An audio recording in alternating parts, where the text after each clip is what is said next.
But Boomer, didn't have any hair. I was like, damn, man, that's kind of clean without It is hair. clean. Yeah. I kind of just want to put some ketchup on there, get some fries, get some dipping sauce, kind of finish it like a table as a meal. I What want to see what type of shampoo he has going on, what type of, flavor he got. what do you think You his know. flavor is? Go ahead. What's his flavor? What's Boomer and his flavor of his head?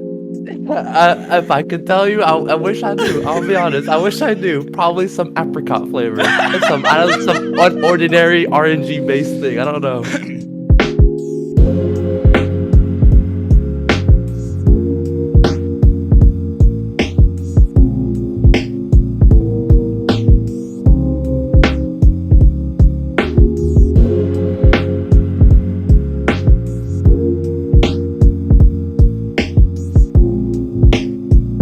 Ladies and gentlemen, Soundify. Yo, Hugo, how you doing, Yo, I'm doing good. How are you? Yo, what's up? I'm doing well. You look so damn fresh today. What the Dude, fuck? I did not. What is this? What is this? I had to prepare. It is an interview. I had to look dapper, for the occasion. Nah, I'm kidding. This is normal. This is a normal thing. Oh my goodness. You got people coming in here calling you bozo already. I wanted to defend your honor. I was like, damn, the man's getting roasted. This is an interview. Jeez. It is what it is, dude. They always come at me, dude. Yeah. I flame them back, and they're like, "Oh, my streamer! Oh my god, no! Please don't hurt me! I didn't mean to flame you." What is this? It is what it is. I thought you were playing Micah. Yeah, no, I dig it. I dig it. Hugo, let me ask you this. First question, of course. What you been up to today? Today I actually went to go see fishes today. I went to the movies with a fam. I went Okay. to go see some fishes, Mm-hmm. and then I looked at a couple of rocks. It was like kind of like a museum type thing. It was Hell pretty yeah. good. It was pretty good. Other than that, I didn't really do much after that. I still forgot to eat. So after this is What? done, You I'm know gonna be grubbing. you could eat during the show. I don't mind that at all. Like you could do No, it. no, no, Like no, this no, is so no. casual, man. All right. Well, if I'm a little nervous right now, so I Oh gotta my. make sure one to one. You know what I'm saying? I Yeah, gotta. I promise you, I promise you, 30 minutes in, it's over. It's the nerves are gone. But I appreciate you so much. You got to tell me, what movie were you watching, and what fishies did you particularly like to see? We were rewatching Quiet Place Part 2 again. I already saw it, Ooh, but my parents okay. were like, "Yo, I want to see that." I'm like, "All right, say less." Hmm. So then we went to watch that. We went to go. We watched a couple of. It was like a museum with rocks. So it was like a little bit of I forgot the exact place, Yeah. but it was a couple of rocks. A lot of amethyst rocks were there. A Hmm. lot of geodes were there. A couple of fishes. A Nemo was there. I took a picture. I think it was on a Twitter photo. Hmm. I forgot what they're called, but they have some really, really structural faces that you can tell they're smiling. I'm not Yeah. sure what they're called, but it's like a Oh, sea is it the amphibian. stingray?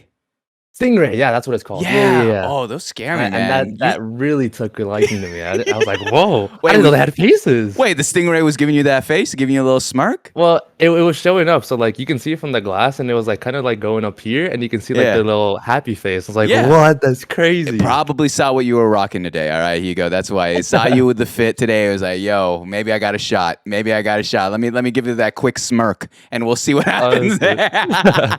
But Hugo, it was cool. dude, I appreciate you so much being here, honestly, and trying something different. Again, it's gonna be a fun show. I promise. I got your back. All right. I work for the guests first, and then the audience second. All right. That's what every guest knows. The thing is, I start these shows off the same way. I tell the guests exactly how we connected. And for you and I, it was actually a very interesting thing. I knew you before the whole rock, paper, scissors thing. So I stumbled upon your channel. Like, it was no suggestion. Like, one night I was just chonged out of my mind, and I was looking at my recommended, and you showed up. And you had the Kermit thing, which was already tripping me out. I was like, I still am trying to understand the technology of, like, is it matching what your movement or what's going on here? But regardless of the point, and you legitimately were watching Hell's Kitchen, and I was in. You captured me with that, and then I could just hear you in the back and be like, "Hey, what's up, man? Hey, oh, mom's, yeah, I'm familiar with you." Like, no excitement either. By the way, yeah, hey, mom's like, "Hey, it's No, nice." I'm just chill, relax. We just vibe. I don't know. I love I'm a low like low beat, chill, relax. No high energy, just and kind of relax. And I wanted that. That's exactly. It was the perfect, because you were late night here for the. I'm over here in the West Coast, so like it was exactly the perfect way of like settling in into just hanging out and afterwards going to bed after everything's said and done. So I kept watching. I invited you to the rock paper scissors thing. You came through, man. What round again, Hugo? How long did you last there? I think I lost around beginning, but like the second round. So I Okay. think, yeah, I tried rock paper scissoring. I didn't ask them the anime question again, so I Mm-hmm. didn't get in their head. Ah, That's no, how I that's what it lost. is. That's Yeah, it is. yeah. Do you remember who you lost to? Not that I No? can recall. I'm trying to No, all I know is remember that I beat too. J Shot. That's all I Oh, know. I only okay. won my victories. That's all I remember. That's all that matters at this point. All right, he'll never live that down. This is canon now. This Obviously. is in the internet. It's forever. Yeah. But then eventually we kept going, and I always knew. I was like, all right, with this tournament, I was like, all right, this is the perfect time to ask. And I didn't know if you'd be down. I was like, he might be too chill. I don't know if this is not his scene. But you accepted the invite, and here we are today, man. And I'm very happy to have you. I'm excited to get to know you both online and off, man. All right. Yeah, So, sounds good. first question. We're going to go through the first part here of the show. It's 3 parts. And we're going to talk about your time here on Twitch. All right. And your experiences of that manner. So the first question, as always, Hugo, how long have you had your Twitch account in general? We're talking even before you were streaming, if that applies.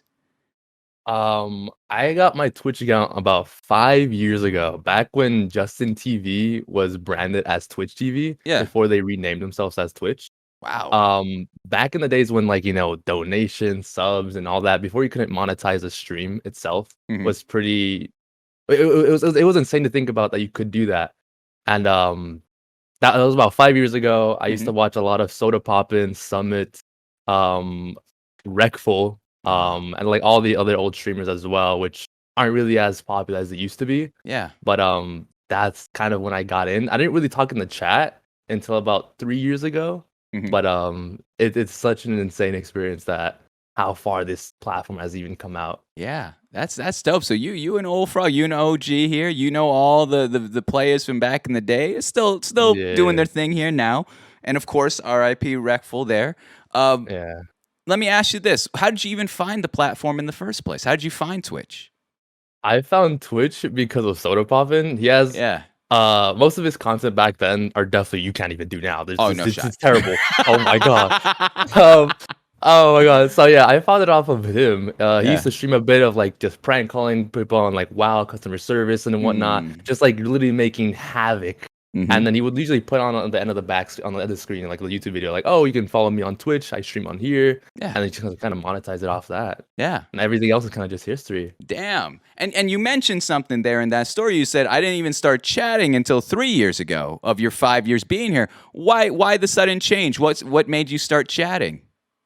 Um, I didn't know it existed. I'm gonna be honest. I Wait, kind of what? just What? I thought Twitch was the same thing as YouTube, just live, and I was like, "Oh wait, there's a chat. Huh, that makes sense." And then I kind of just did it. I was like, "All right, cool." But for 2 years, like, have you just had that like away? Was it minimized for like 2 years? How did you? Yeah, I thought the chat was like a comment section. I was like, "No way," you know what I Yeah. mean? I don't know. I don't know. You're like, It made sense in my head. you're like, damn, this guy's getting comments in real time. Shit, they're a big fucking Yeah. deal. This is wild. All right, fair play, fair play. So you joined 5 years ago. You started being a part of communities and chatting in communities 3 years ago. When did you go live for the very first time, roughly? Um, I went live during League. Back when Skype was kind of relatively used instead of Discord and like TeamSpeak and Mumble and all these other comm services. Yeah. I streamed I think about 4 years ago. And I was like, my friends were like, "Oh, let's see some gameplay." I'm like, "Hey, sure, why not?" And I just kind of just streamed it on League, Hmm. and I just kind of showed on my Twitch channel.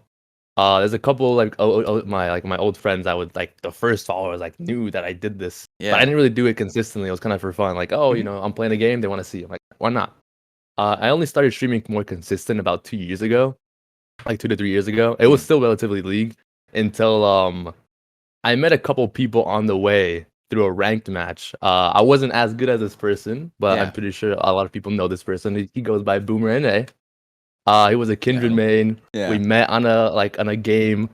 He kind of stomped my ass. I mean, I wasn't the greatest. He kind of carried his team. Yeah. And Okay. then usually, if you're a Twitch streamer on League, you kind of just post your link at the end of the game. Mhm. So I kind of saw him first, and then I was like, I was a Boomer and A frog. I was like, oh damn, Yeah. this person's cool. I like his energy. Uh-huh. You know, And then 2 months after I started following him, he recognized who I was. I was like, "Oh shit, this guy's also a streamer too." Mm-hmm. And then he kind of just there was like a role of like me kind of in a sense following his footsteps in a sense. I don't know, because League didn't really seem too fun since I played it for years, Mm-hmm. you know. Yeah. And then I kind of switched over to Minecraft as much as he did.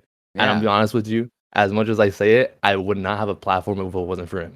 And Yeah. I'm gonna say it till the day I die. Yeah. No, And definitely. it's just not a thing. I mean, like Boomer, I've seen it enough where he's put a lot of people on. You know, he's Mhm. I would even say the same thing for me. You know, I to this day I remember that show 420. No jokes there, but 420 was that show, and Yeah. to this day, it's been so cool to meet so many people through him there. So I mean, a lot of love for Boomer.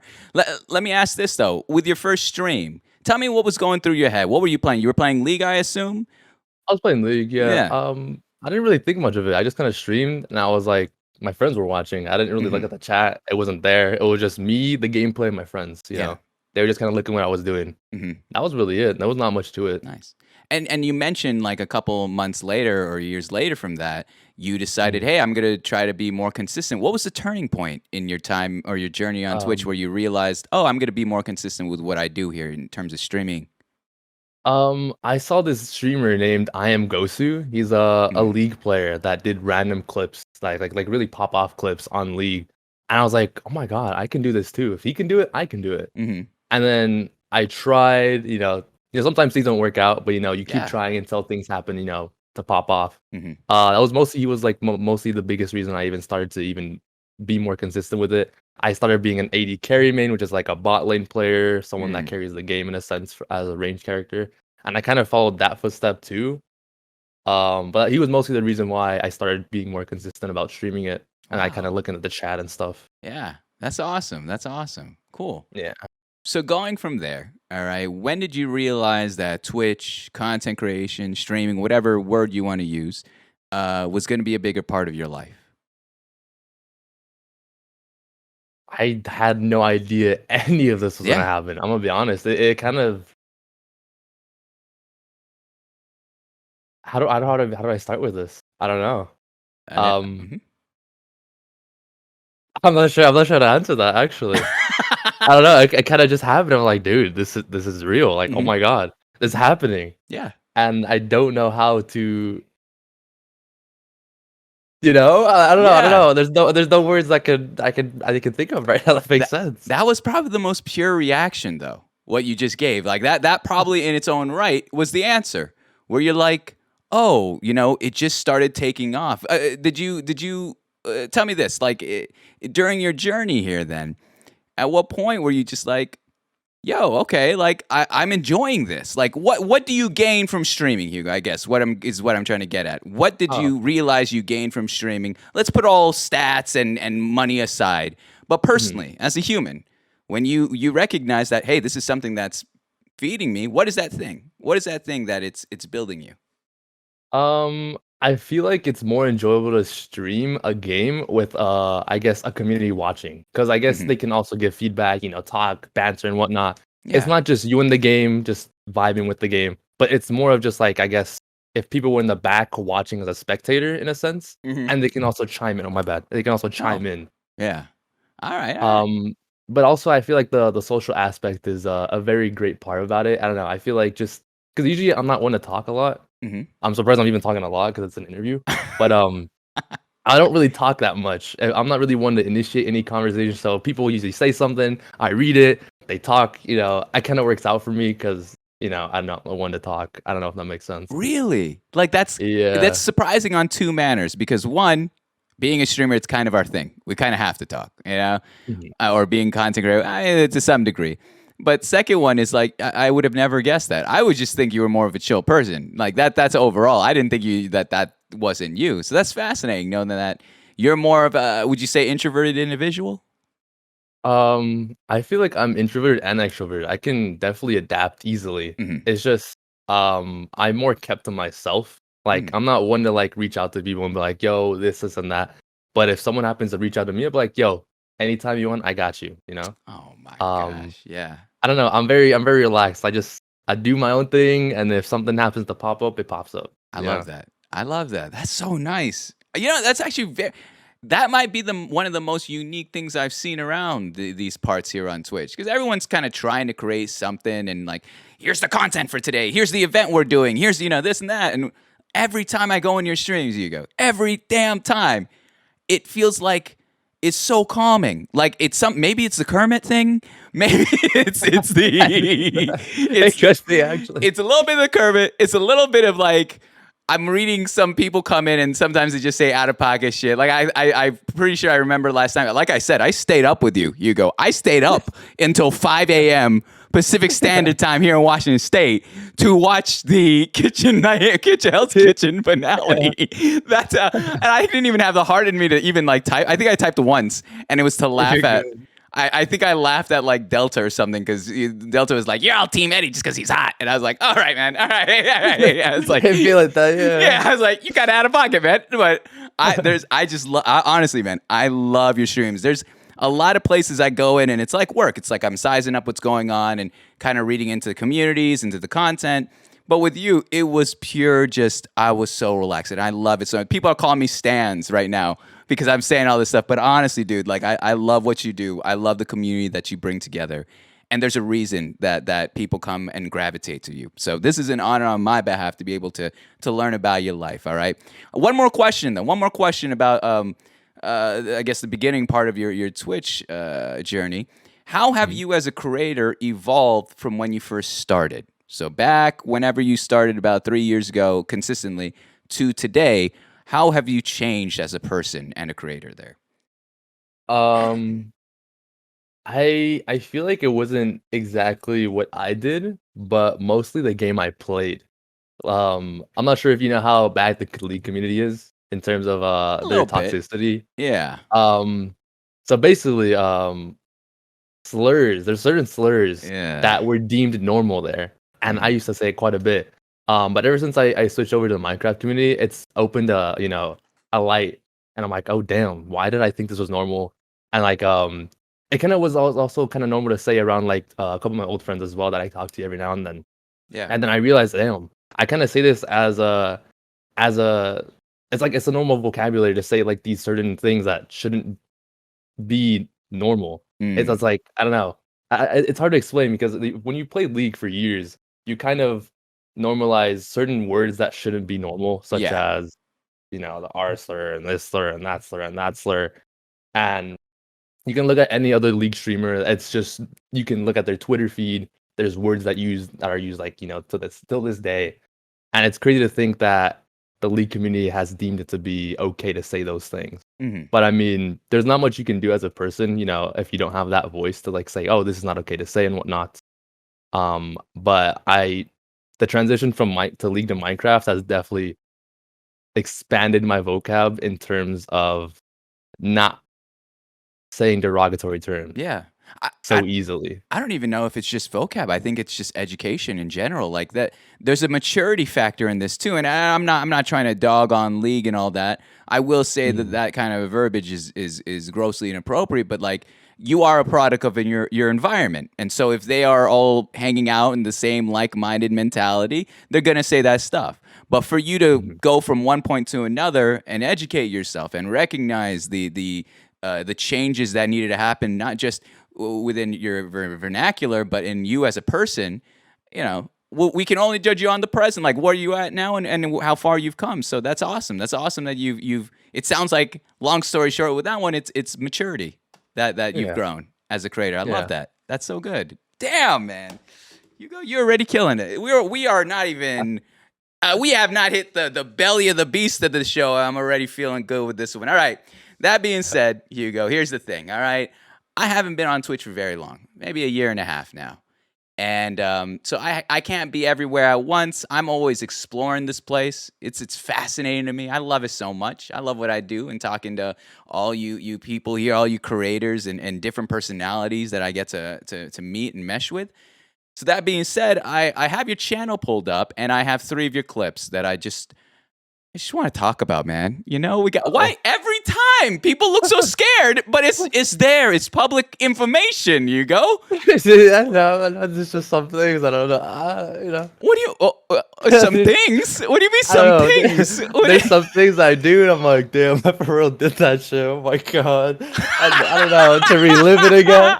I don't know. I'm gonna get that shit tattooed on my chest, man. I did some things, and I really for real did that shit. That is hilarious. That's true. That's true. And we live with it, all right? I know there's plenty of clips on me.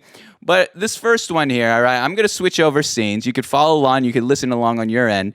But I'm going to switch over scenes. Let me just move it here.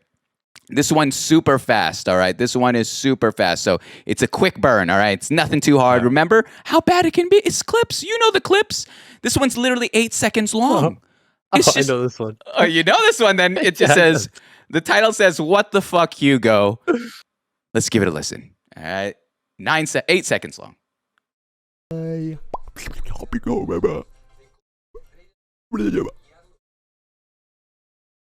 don't like my mods. Okay, bye. What are you? What that mouth do? And then you just shit on your mods. What is this, Hugo? This is an intervention, not an interview. Look, I was look, every time I end the stream, it's in the middle of the night, 6 a.m. degenerate hours, I don't know what's going on. I start saying things, I go crazy, and then I say a couple words and I'm gone, that's it. That's just how it be. Wait, this is how you end your streams? Sometimes there's some secret endings out there. You're not a Marvel movie. You don't get to do that shit. Hey, you got to stay for the post credits, my man. This is. Tell me this. Tell me. What is it? I'm gonna open this up a little bit. What is it about mods? Tell me about your mods. Do they bully you too? Is that a thing that every streamer goes through? Why are the mods so nasty at us? I don't know. I mean, I feel like it's a love-hate relationship. I mean, we're all cool, we're all chill. Yeah. I can consider them as, friends at least, you know what I'm saying? Hell yeah. But I feel like, the mods kind of show the streamer as much as, I mean, they're not, there's a, I'm not sure if I'm saying it the right way, but they are their own persons as well, they're not a piece of who I am, Of course. So I feel like, the fact that we can able to bond like that in a certain way, just it creates a better experience and allows the chat to understand, you can be this way with the streamer as well. Yeah. You don't have to just watch there, be friendly, you can banter, you can be a little rude sometimes, but there's obviously a certain barrier.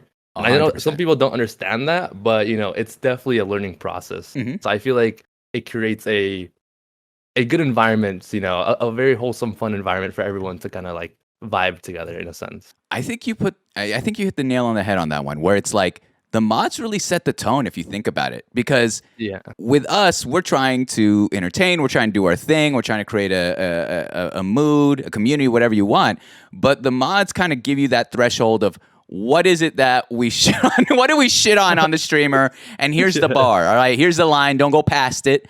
But like, this is kind of like, because imagine if the community was just too nice. Because, when you're a new viewer, you're going to be nice to the streamer more often than not, unless you're a troll.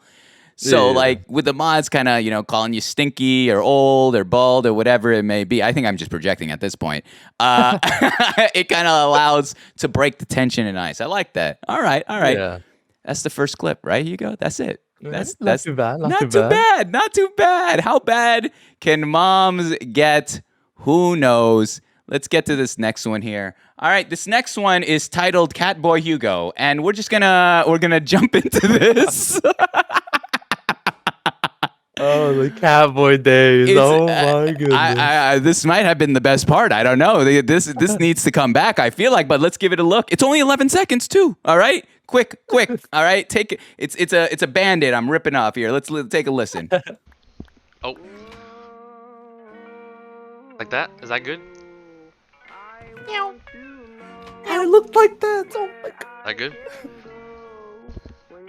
Oh, first off, Hugo, this doesn't feel like your first rodeo. All right, my friend? This doesn't feel like someone who's trying something new. This feels like, look at this position. You had the hands. You even did like the little brush that cats do. I can't believe I did that. I'm going to need you to explain to me. I really don't know. What's going on here in this scene? What's going on here in this clip? I think someone told me to pose for an anime thing, and I was like, you know what? I got the whole outfit. I'm decked out, all or nothing. I'm doing it. So I went over here and said meow, and I did the little anime pose thing. I was like, you know what? Whatever. Whatever. What Whatever anime it are is. you guys watching? I don't I don't remember know. this in There's Dragon Ball Z. something. What is this? This isn't in Bleach. This is. And by the way, look at them. By the way, I'm just gonna call out everyone in the chat here. I know everyone's looking at the mirror. All right. I know everyone's trying to check out the other side of this photo. He got the socks. He got the socks on too, mans. You killing me with this. This is definition. If this was a meme, it's definition submissive breedable kind of shit. Like it's too good. All right. Tell me what coerced you to buy the outfit? What was this for a stream challenge? What was going on here? It was for a sub goal. I think it was around 4 to 5 months ago. Yeah. One of my moms was like, "Hey yo, maid outfit." I was like, "Maybe." And then someone else said 500 subs. I was like, "Yeah, all right, you guys had 2 months." Yeah. It happened. I didn't think it would happen, and it happened. And then I kind of, I was like, you know what? I'm gonna do some K-pop dances. I'm gonna do some TikTok dances. I'm gonna give you everything y'all want. Hell yeah. I went all in. The real question, though, Hugo, is when is this coming back? Is there going to be another challenge like this? This is funny to watch, man. I watched a lot of the clips like this. I think I'm gonna do it for this next subathon that I'm having going on. Probably in a week or two. Hell And yeah. I'll probably have it in the middle of the goal. But till then, we'll see what happens. I'm looking right in the camera. Ladies and gentlemen, you know what to do. All right. We need part 2 of this. I need closure, all right, of what's going on here. All right. I love it. Easy, right? Easy, Hugo. That's the second one. We got one more. All right. One more here. It's not as bad. All right. I don't want to, I'm not stunning anyone here. This one, it says Hugo enjoying some paper. Then why do I remember these? I don't understand. It's so long ago. I feel like, are you clipping these yourself, man? How do you know? You're the only guest I know that remembered all 3 of their clips. I just like looking at my clips. I just like to see the highlights sometimes. Some people clip it and they're like, dude, this is good. Look at this shit. It's by Switch too. It'd really be your own, right? It'd really be your own. They are just not. This is 8 months ago. All right, let's take a listen. 16 seconds long. Let's see what's going on here. There's a little thing to pay attention right there. So like, I'm eating food. I'm going in. Oh, it's good. Wow, amazing.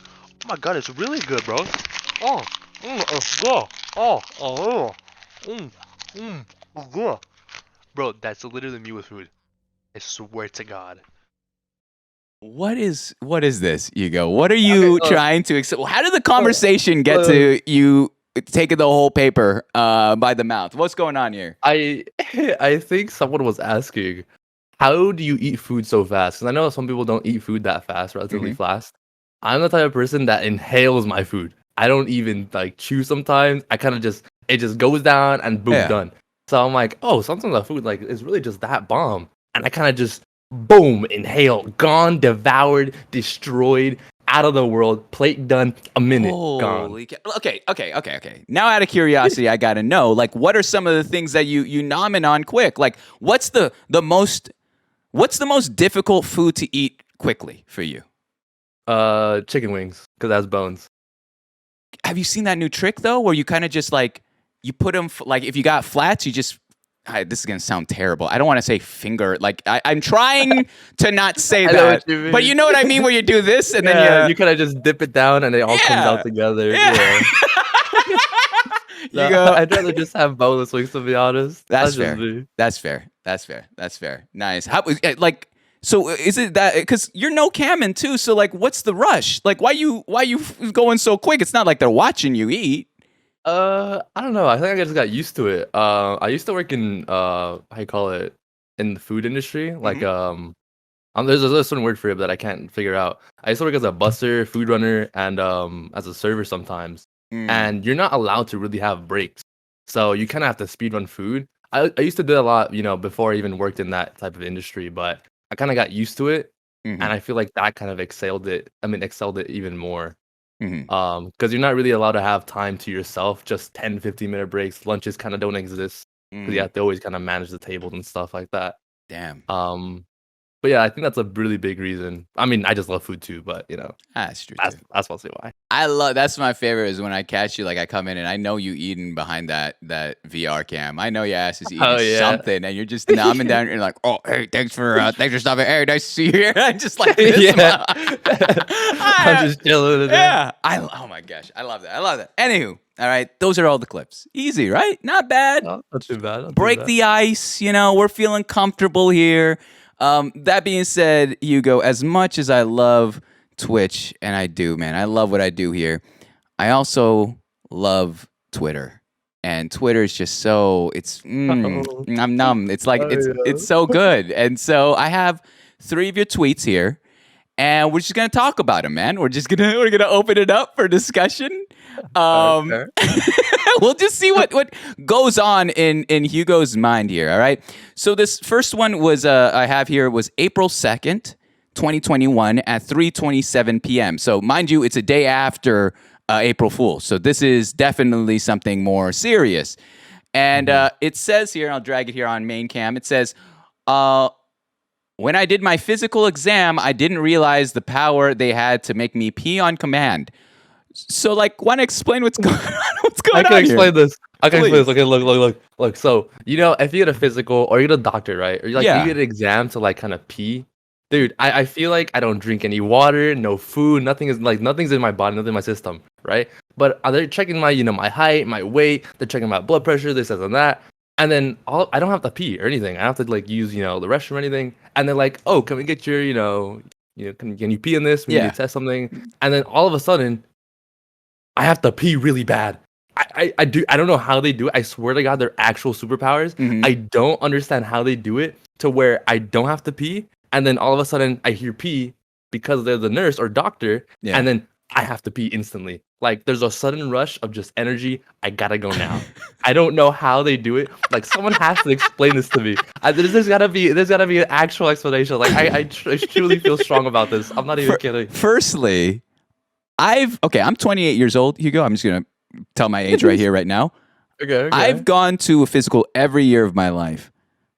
I've never had to pee for a physical. So you're already losing me there. I don't know what are you sure that that's a doctor? All right. Is the name Dr. Pepper? What is it? No. It was like a drug test. It was like a drug test. Oh, all right. Fair play. So it's work. It's work, doc. Okay. So it's not physical. Yeah. It's an actual, like, you're going in for something else. Fair. But the second thing is this. This is where my laser focus investigative skills came in. If you look at the tweet, ladies and gentlemen, he didn't type this on his cell phone. You went to your computer to write this out. So this is clearly something that's been eating at you during the day. Yeah, my phone died when I was there, and I was like, I have to let the world know. This can't be undone. I have to know what people think. I have to. You didn't even draft this shit. You just full sended it. You typed it out on your computer. You got home after you were forced to pee, and you're just like, oh damn it! We need to out the the fucking hospital industry. I need to tell the world. And clearly, people are like, hey buddy, have you ever considered not tweeting this? You can't pee by yourself. Maybe I'm not gonna read the rest of that. But this is out of pocket. All right, fair play. All right, you go. That's the first one. All right, we got 2 more to go. It's simple stuff. This next tweet here, you wrote July 19th, 2021. All right, July 19th, 2021, 7:25 p.m. with your iPhone. All right, so you were out and about and you thought of this. This one really crept in as a thought, and it says, yo, the new Space Jam movie, they really nerfed Lola Bunny. Why they do her so wrong for? What are you talking about, Hugo? What are we talking about here? So the Lola Bunny character, Yeah. I feel like they nerfed her. She, Mhm. if you, she looks different. She doesn't look like the characters don't look like themselves, and I feel like they really did Lola Bunny dirty, They did Lola the Bunny. most. So I got Lola Bunny right here. All right. And here's the comparisons side by side, Hugo. We're going to talk about this a little bit. All right? This one here is of the present Lola Bunny on the left and on the right. So you telling me you watch both Space Jams, correct? Yeah. Okay. What what is it about the nerf? What exactly do they nerf? What do they nerf? See, I can't really explain it from that picture, but I mean, you know, that something's kind of, gone. If that makes sense. I fucking love you. I fucking love you, Ego. I fucking love you. You're so stupid. I agree. Hey, you're not wrong. When I was a kid, all right? When and I'm gonna get this off my screen. When I was a kid, and Space Jam came out, or it was around that time. I got a Lola, like for some reason, I was given for my birthday a Lola Bunny like stuffed animal, and I remember that was the first time I was attracted to it. Like I was like, oh shit, like it's kind of cute. Like good for you. All right, good on you. I don't know what it is about this new Lola Bunny. Hey, no shame in it. Both beautiful in their own right, but the '90s had it. It hit different. The '90s hit different. Exactly. Yeah. Right. Better said that way. Yeah, I'm on your team. Hey, again, we're in this together. I can feel it. I can feel the judgment from being watched live here, where people are like, oh, what are you guys talking? What? What's the build on this? What do you mean nerfed? Is there power that there's no new abilities that Lola Bunny had in the new movie? I don't know, man. I don't know. One more tweet. All right, one more tweet, and you're home free. And it is the tweet you probably know best. July 17th. 4:42 p.m. All right. And I'm going to just drag it straight. It goes, Boomer going bald doesn't look as bad as I imagined. ... I kind of want to lick it. Bro, dude, there's some people that go bald, right? Yeah. And it doesn't fit them, It's like, damn, I messed up, And you don't know if it doesn't fit you until you get there. And then, like, for example, I don't want. No, I'm not gonna flame them. No, I'm not gonna go. I'm not gonna go there. Okay, we're not going there. We're not going there. But Boomer, didn't have any hair. I was like, damn, it's kind of clean without hair. It is clean. Yeah. I kind of just want to put some ketchup on there, get some fries, get some dipping sauce. Kind of finish it like a table as a meal. Wait. I want to see what type of shampoo he has going on, what type of flavor he got. What do you think his flavor is? Go ahead.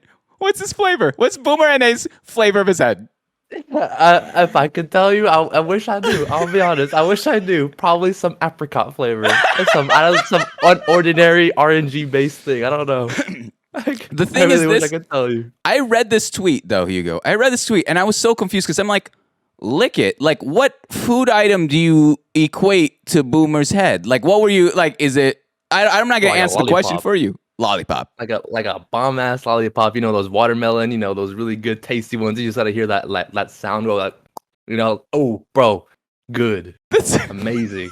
That's the sound Boomer's gonna make if you lick his head. Is that nice bomb ass? Yeah, he's not gonna talk to me after this one. I'll be honest. I'm gone. It's over. Oh, good thing they closed down VidCon this year. Anywho, this is that meetup would have been too much for me. This is after hours, Hugo. I don't know what show this is, but perfect. All right, that's it. All right, I promise, no more tricks. It's as easy as that. That's the hardest part of the show. If you can survive that, everything else in the future is gonna be easy. I promise. All right. All right. Fair play. I appreciate you fucking around with me on that one. All right. I'm going to ask you some introspective questions about your time on Twitch, and then we'll lean into your life story. Sounds good? Sounds good. All right. So the first question I have for you, Hugo, is what have you learned about yourself through streaming? What have I learned about myself through streaming? Yeah. I can talk a lot, surprisingly enough. I learned that I can talk quite a bit. Mm-hmm. I like to socialize, even though I don't do it too much on my own time. I really like helping people in a way, because I feel like, because I'm a bit older than a couple people that are on the streams, or like the community itself, I feel like some people don't have answers to some things, but like I feel like I can help them with a few things with how I dealt with a couple of things that they've gone through. Mm-hmm. I don't know. I feel like I'm a person that really. I don't know how to put it in a way that makes sense, but I like being helpful, if that makes sense. Yeah. I know people come to streams, kind of just chill, relax, get their mind off things, mind off problems, kind of come for some help. And I feel like, it's a great place to kind of, come together, kind of figure things out. Definitely. What is it about streaming that brought that out of you, that brought out this a realization that, wow, I can talk and I could talk a lot and I enjoy it too? Um, I feel like just having a screen there, like for example, like you don't even know how I look like, you don't even know, like I'm not even there face to face. We don't have to like look Hmm. at body language. We kind of just people come, and I feel like through a screen, it's a lot more easier to communicate than if it is in person. Yeah. Obviously, there's a more difficult things to do, in person, trying to see if talk to this person, how this person is. Hmm. There's a lot more problematic things that you don't have to go through between IRL and through a screen. Like that makes sense. Definitely, definitely. Can I ask about that a little bit? The difference between going VR versus having cam, because I see that you do fluctuate in between. With I would say if Mhm. there was a percentage of what I've seen so far, I would see about 70% VR to 30% cam. Can you tell me your experiences with both and why you lean more on the VR side? Um, My experiences with having face cam, the only reason I don't do face cam, to be honest, is because I still live with my parents and I don't have a room for myself. Hmm. So they kind of walk by this little kind of area, Yeah. and I don't want to expose their face and stuff. Ah, okay. Because sometimes my dad kind of also likes to walk around naked in an underwear. Okay. So I don't want to get banned by that. You know what I'm saying? You know, But you're you on someone know, else's stream. It's totally fine, I guess. It's totally yeah. No, no. I told him not come out. I told him like 2 hours, stay in there. Oh, You're I'm good. joking. I'm I'm like, joking, man. oh, I'm no, joking. no, no. Yeah, And it's just in TOS, just in case, desperate precautions is of all. course, of course. All right. Um, but yeah, that's the only reason I don't really do face cam. Also, Mhm, I'm a lot more comfortable with it. mhm, But I feel like the transition to face cam, I mean, from my regular face and to the Kermit, mhm, I feel like I can do a lot more things. Like I can like kind of do a little bit more reaction based in terms of like the frog looking left to right and whatnot. mhm, I feel I can do a lot more things without having to be, I guess, asked what I'm doing or what. I don't know. It's just a lot more comfort. mhm. It's cool because it's like I'm still getting reactions. So I for some reason I'm looking like at the VR thing at Kermit and kind of representing that as you. So there's some things Mhm. that I'm recognizing that Kermit's doing, like when something crazy happened, excuse me, on the on Hell's Kitchen, I'm seeing that like your mouth is open and like you're looking around, you're trying, and so I love that little details, and I hope people recognize it because it's good shit. You're adding on to the joke of what's going Yeah, on here, so I love that a ton. That's dope. That's dope. Tell me this, yeah. Hugo. How would you describe your streaming style? My streaming style. Yeah. I'm not sure. Is there like certain topics to it, Sure, or I I can give just you a come list off the of bloom? some of them tell me chaotic, some of them tell me planned, some of them tell me chill, some of them tell me literally it's more of an attitude or a vibe than a style, I guess. Gotcha. Okay. I feel like I don't know. Usually I'm not as planned as I used to be. I mean, I don't think there's really any plans. Mhm. Because I feel like nowadays a couple of games I do play now kind of feel too repetitive, and I kind Mm. of want to branch out to just play different things. But usually it's never planned. It's a lot more relaxed, good vibes, chill, wholesome, lots of bantering going on, welcoming. Not too chaotic though, but I do feel like very rarely it can be chaotic if we're watching like something crazy or something. Yeah. But just lots of good vibes. Do you prefer the unplanned streams and just more hanging out than planning stuff out and trying to kind of create maybe even a performance of sorts? I don't mind anything as long as people are enjoying it. I Yeah, don't want people not to have a good time. totally. That's the least I want. I want them at least once they come into it, they at least smile at the end of the day, leave happy, or at least it's a start of a good day. Just something that Mhm, positively reinforces them. mhm. But I don't mind what happens on the stream as long as we all have a good time. Yeah. Oh yeah. That's dope. That's dope. Mhm. Let's talk about these people. Let's talk about the community for a little bit, all right? Hugo, if I asked your community who you are and I had no idea prior, what do you think they would say to me? All right? And you can give me both the troll answer and the honest answer. If I could tell you, I'm not even sure what the honest answer is. I won't be honest. I Yeah. just know that they call me bald, stinky, bad. puns aim. I don't know. There's just a lot of negative terms, but like I know Damn. it's all love, But I Mhm. don't know what the real answer is. If I could tell you, I would. I'm gonna be honest. That's I got no idea. I'm looking straight at the camera right now. That's the saddest answer. This is episode 105. This is the saddest answer I've ever heard. Damn. Jeez, look But what you've done to him, ladies and gentlemen. Look no, what no, you've no. done to him. But like I guess there's rare occasions when I guess they are like really, sentimental and they're like, oh, Hugo's this, streamer that. Mhm. But like it's so rare that I can't remember it. I don't remember a lot of things. So I guess I have selective memory. I feel like, sometimes people come up like, yo, I told you this. I'm like, oh, you did? I don't Mhm. remember that. And then that happens a lot. So I'm pretty sure they have said some good things. I just don't remember it. I'm not trying to be mean to them, You're but telling me rare. You're telling me you're using all the action words here. All right, maybe in the community questions we'll cover some of the kind things that they'll say. All right, maybe we'll see. It happens every now and then. But fair.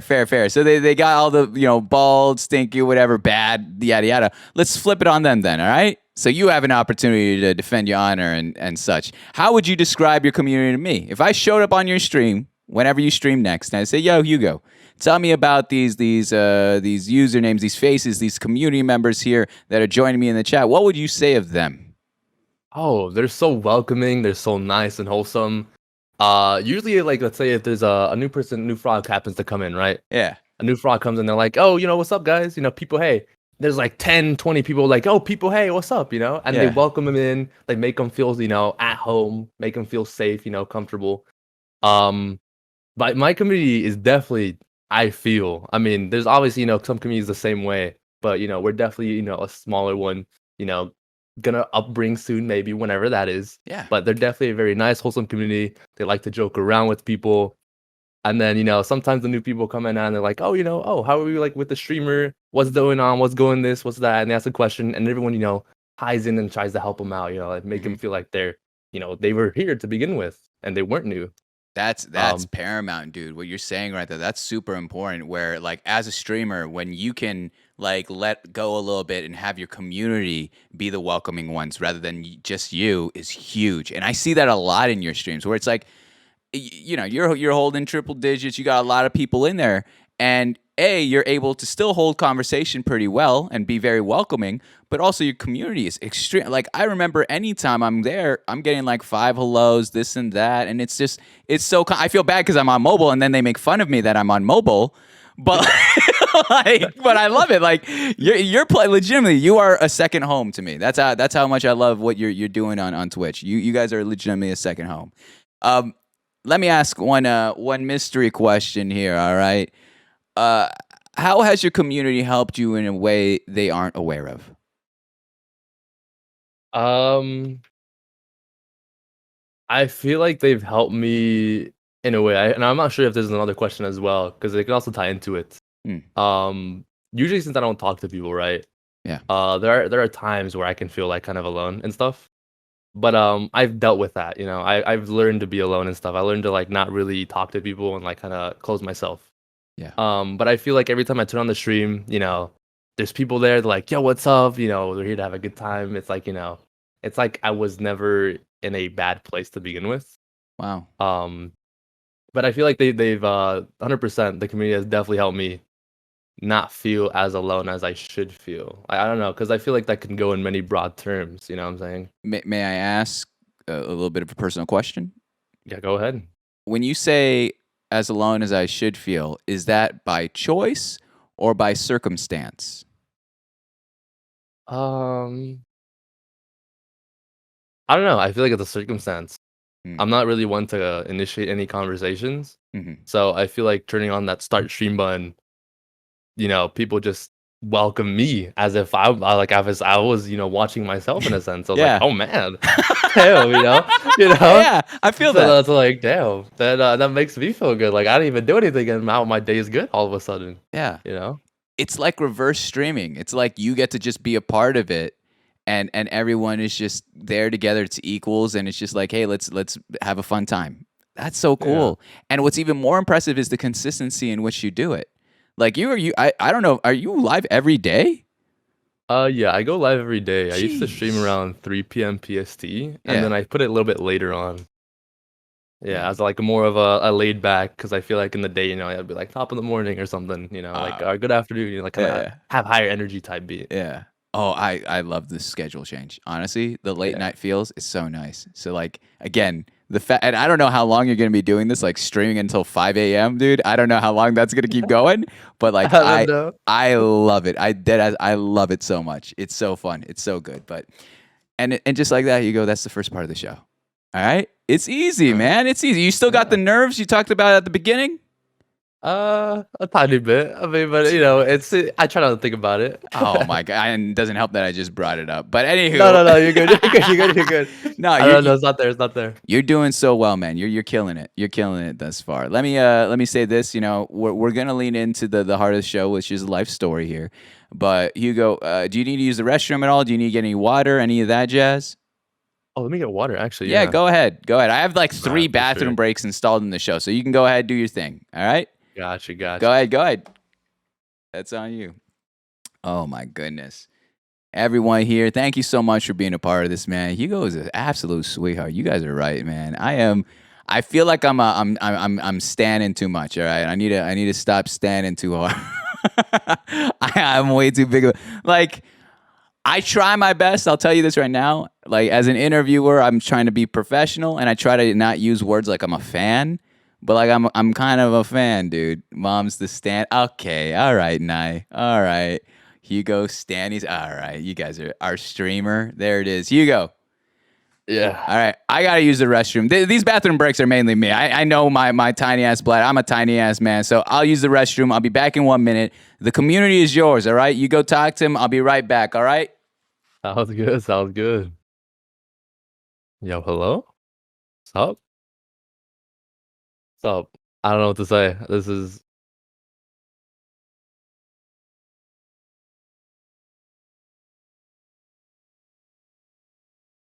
What's up?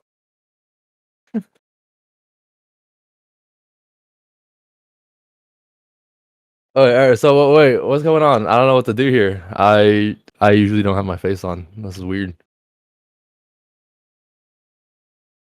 How do I unsub?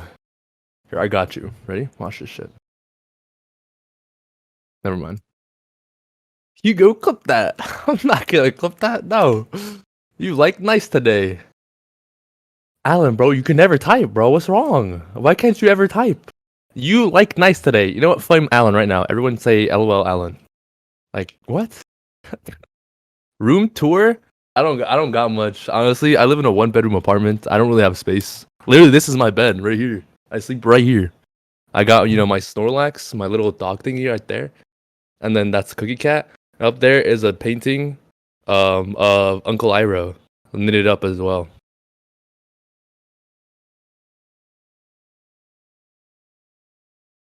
Take off the wig. Well, sadly I can't do that today, unfortunate. Wig check. Do you sleep on the floor? No, I sleep on this sofa bed thingy. I don't that's all I have. I don't have shorts. I don't have shorts on right now, so I don't have pants. But I did have pants earlier when I went out. Your wig is falling off. Strong glue? No, there's no glue, I promise you. When are you shaving your head? When you get 2 million channel points, but I doubt you guys will make that in like 5 years from now. No shot. You got a Uncle Iroh painting behind you?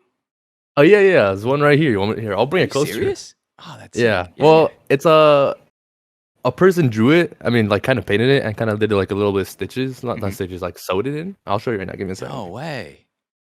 Oh my gosh. This guy's too cool, guys. All right. I need to stop standing. Stop standing. All right. Stop standing, guys. Kind of like this. I don't know if I'm showing it. Oh, Yo, Yeah. that's sick. What? yeah, it's black and white, and then you can see that it's also sewed from the back. So that's how the person. Ooh. Yeah, it's Damn. really cool. That's so cool. Dude, Oh. Uncle Iroh's the best. That's my favorite character. I need that, man. How much? That's so nice. I wonder where he got that. I like the art on that wall, right? Okay. Yo, Hugo, where'd you get Hello? that? One of my exes drew it for me. Oh, okay. No, it's not a bad X. It's not a bad X. Okay, It's a good one. I'm It's a sorry. good All one. right, I didn't. You're good. I didn't want to bring that up. I didn't want to bring that up. That's sick. That's it. If you were in the Avatar universe, what element would you be and why? Air, I bro. can feel Just that. fucking. I'll just start flying. Whee, bro. I'm gone. Mm-hmm. I can see that, man. I can see that. I think my money would say Earth. All right, I'm just saying. Earth, ooh. But the thing is, like, I fuck with Uncle Iroh though, so I know he's fire. But he's just like, his soul is too nice. I got a friend I'm trying to get a painting as well as Uncle Iroh behind me. What is it? And we both know the Tales of Ba Sing Se. All right, we both know if we Oh, want to yeah. cry, that's the move right Yeah. there. Gee, notice how right there, 100%. your tone of voice right there, lowered, sad. Damn it. Yeah, Damn it. man. I'm such a big Avatar: Last Airbender fan. I rewatched it so many Yeah? times. Have you- So good. Did you watch the spinoff as well? No, I haven't seen that. I feel like I was happy with the ending, Mhm. and I heard a lot kind of like mixed behavior, like mixed views. I Yeah. mean, not views. I call it. There's like comments, like mixed comments about it Yeah. being like bad and good and whatnot. Fair. I think it's just to scratch that itch if you want more Avatar content. Because I wouldn't say it like adds to the previous story, but it's just like, Yeah. oh, it's it's its own thing. But anywho, that literally this show is off the rail. Now we're talking about we're talking cartoons. My bad. No, it's not on you. It's on me, man. I just come back from the restroom and I just start. I get enamored by random stuff here. But let me tell you this, all right, Hugo? We are going into the heart of the show, the life story.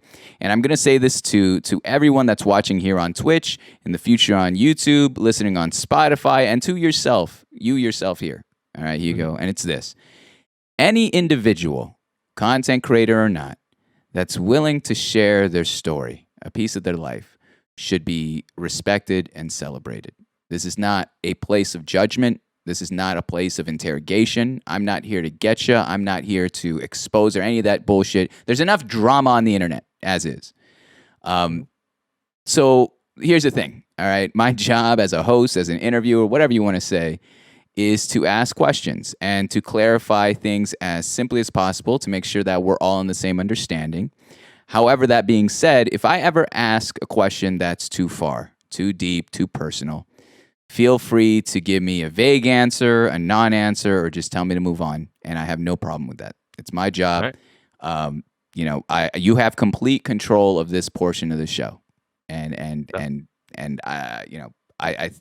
that's the way this place works, and I love what I do, and I would never want to misplace my trust with any guest, both past, present, or future. All right, sounds good. Sounds good. All right. I say all that. And then the first question is always the hardest one to like execute, which is we're going to talk a little bit about your family and then about your upbringing.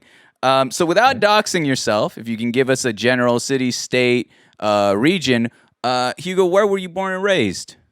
I was born and raised in this one hospital that doesn't come out anymore. But I was born and raised in LA. Okay. Been here all my life. Nice. So that's all I really know, just cities, skyscrapers, and stuff like that. Yeah. Any siblings, Hugo? I have two siblings. One is 5 years older than me, and then the other one is 7 years older than me. One is at New York, and one lives like 2 hours away from me. They basically flew out, they flew their wings. Yeah. Wait, so you the youngest in the family then? Yeah, the youngest hell yeah. and the tallest one somehow. Ooh, I got tallest? that. Yeah. You flaunt this. Are you willing to say your height? How tall are you, if I may? I'm about 6'2", 6'3" ish. No, Yeah. What? Yeah, and the thing is, my dad's Guatemalan, and usually Guatemalans are supposed to be small. Mm-hmm. So I don't know how he got his growth rate. He cheated somehow. I don't know what he did. I don't know what he did. I judge whether I meet people at TwitchCon or not based off their height, and I will not be seeing you. I'll tell you that right now. You're good. I just completely. I'm still growing, and I thought 6 was good, and I'm still going. I'm scared myself. Wait, you're still? What do you mean you're still growing? How do you know you're still growing? When I went to do that physical, the checkup, the drug test. Yeah. I was 6'2", and then I was 6'3.5". But the person that was doing it didn't look like she didn't care too much, so I'm not gonna take her advice too much. So I'm gonna still say I'm 6'2". Fair. But she put another number in there, and I was like, oh man, I'm still growing, I guess. Okay, over here's rounding up. She's like, hey, it looks about 6'3", 6.5". It's fine. Let's move on there. That's good shit. Damn. So tell me this. Tell me the dynamic between your two older brothers and you. We don't really talk, to be honest. They Hmm. kind of got their own thing going on, but back when the Xbox 360 was kind of like the shit back then, Yeah, yeah, like back yeah. when Modern Warfare 2 and Halo was kind of big and popping. I would kind of talk to my second oldest brother Hmm. a lot. We kind of game a lot. He got me into RuneScape. He's the reason I'm actually even a gamer myself. Yeah. But he stopped he stopped gaming. My oldest brother, kind of didn't really talk to me as well. He kind of worked. He like hang out with his friends. He was like a party guy. He was an outgoing person. Hmm. Um, Not much, we didn't really talk. We didn't communicate that much. But every time we were home, they kind of just did their own thing. Hmm. I did my own thing too. Hmm. But if I could change things in the past, I wish I could, talk to them more. At Yeah. least, kind of put myself in a presence of them to, make it look like, I was there and stuff. Well, at Yeah. least all together. They didn't really like do family bonding too much. I mean, isn't it tough being the youngest too? Because like you could tell all the siblings have their, including myself, have their own identity, friend groups, and they just want to do their own thing. But like Mhm. it's tough for us to just like assert ourselves and want to be wanted in that same thing. So I wouldn't blame you Mhm. too much on that. I mean, if you look back on wanting to change things, but that's kind of how it played out. Um, Yeah. so you're telling me in terms of like dynamics between you and your brothers, it's more of like, hey, we were around, we did our thing, we lived by proximity. Was there any Yeah. like, did they ever pick on you as being the youngest? They gave you any trouble? Nah, if anything, well, we're not really uh we were like a low economic Mm-hmm. family. Mm-hmm. But we're a lot more better off nowadays. Yeah. But because we Awesome. didn't have too many things back then, since they were older, like, oh, I'm older than you, I can Mm-hmm. do what I want. I Mm-hmm. take the remote control, I'll watch TV, I'll take the controller. They kind of had that power status. Yeah. I was like, there's not much I could do about it. It got to a point where I was playing RuneScape, right? Yeah. And I was begging my brother. I was like, dude, like I want to play. It's my turn. And I Mm-hmm. begged so hard for like a good hour. It Mm-hmm. got to the point where he got so mad and went boom right in my face. I'm like, I kind of deserved it. I kind No, of deserved it. no, I was an no. asshole. I was no, because I was crying. I promise you. I was the little child Yeah. that you did not want to see. You did not want to mess with because I was annoying. Yeah. I'm like, you know what? I changed. I changed. You know what? After that hit, you know what? I get it. My bad. I I need deserved it. I need a My little bad. ass beating. I need a little ass beating to Yeah, come yeah. come correct. Some people, Holy. need that to understand. They were in the wrong. I Yeah. didn't know. All right, that one's on me. Um, That one's on me. yeah. But I think because of my brothers though, I kind of indulged in things that they were interested in. Like for Okay. example, Yeah. my second brother, or at least the middle child, Yeah. was into games, and I kind of took that from him. Mhm. And then my oldest brother was into like sports, outgoing and stuff. I played volleyball because of him. Oh, I nice. played basketball because of him. Mhm. And then I started being more, open because of him. He kind of took me out and stuff as well. Mhm. So I feel like they were kind of big core parts of the reason I even am myself That's today. sick. I like that. I guess I don't really know who I am, but like what I have, but kind of characteristics that I took from others. Mhm. Yeah. Do you have any fond memories with you and your brothers? Can you give me at least one? Um, Fond memories. Yeah. Um, my oldest brother that lives in New York, Mhm. I remember him buying me lots of stuff because he worked a lot. Yeah. That I guess that could be the best thing, but we didn't really do too much. Yeah, yeah. Like I always know like like if I wanted something, if I wanted a game, because games were pretty pricey back then, like Mhm. $60. Mhm. So I'll be like, oh please, can you give me this game? And like, oh if you do this, you do my chores, do that, I'll get it for you. I'm like, oh my god, thank you. What was some of the I stuff he was getting you? He was getting me like a Modern Warfare 2, maybe a Halo game, maybe Ooh. Xbox Live a subscription. Mhm. But like I can only ask very rarely, Yeah. because I can't push those buttons either. Of course. And then with the middle child, Mhm. I played games a lot with him. He got me into like skate games. He kind of told me how to, if anything, do things that was necessary to grow up, or at least like taxes and stuff. He can help me like adulting. Oh, I feel like damn. talk to him since he's nearby as well. Yeah. Um, I feel like he's gonna help me a lot more than my parents have. But Yeah. I understand they have their role too. Mhm. But I just wish things were a little bit different. But you can't beggars can't be choosers. True. True. So, So we see all your two older brothers. What was your role in your family? exist. Okay, Exist. I don't know. all right, you're I killing don't me know. here. No, I Exist? don't know. I don't know. Exist. I really don't know. I never thought about it because I kind of just did me. I kind of Yeah. just because they never looked at me when something went wrong. Mm. So I don't know. I kind of was just there. I did me. Were you I even was doing like, my own because thing. I feel like the youngest, and I'm the youngest too, Hugo. So I might be a little biased. I mean, we the better looking ones, we're the funnier ones. Do you Low feel like you key. were like the comic relief, or maybe the referee if things were going a little crazy, or I agree Oh. with you on spoiled. I myself too, being the youngest, was spoiled. We get away with a lot of shit. But like now, it seems like you got a realization. What's going through your head? I definitely was the one to bring things down, like to calm things down. Oh, okay, Um, okay. no, no, not bring things Yeah, down. yeah, Not like yeah, wreak havoc or anything. No, no, no. yeah, yeah. My dad is kind of like a problematic person. He used to have anger issues quite a bit, Yeah. and would kind of like bring it out towards everyone. And I was, and me being the smallest, I don't know, because usually, um, I feel like I can tell what's right from wrong, at least from my perspective. Hmm. Obviously, I'm not always in the right, Yeah. but I feel like he's definitely made me understand 100 like more so what's right from wrong. And Hmm. me being the smallest person, thankfully I grew so I can kind of like I'm taller than him, you Hmm. know, kind of like be like, yo, what are you doing? This is not wrong. This is not right. You Yeah. should do this. Obviously, he's not gonna listen. He's an adult. He can do whatever he Of wants. course. Um, but I usually be the one, kind of letting things tone down. Hmm. Like burning the fire. Especially since my oldest brother would kind of fight with him a lot. It's kind of the reason why he moved out. Yeah. Yeah. Uh, but yeah, I guess Yeah. I was that person, the You're like referee in a the sense. voice of reason there. You're Yeah.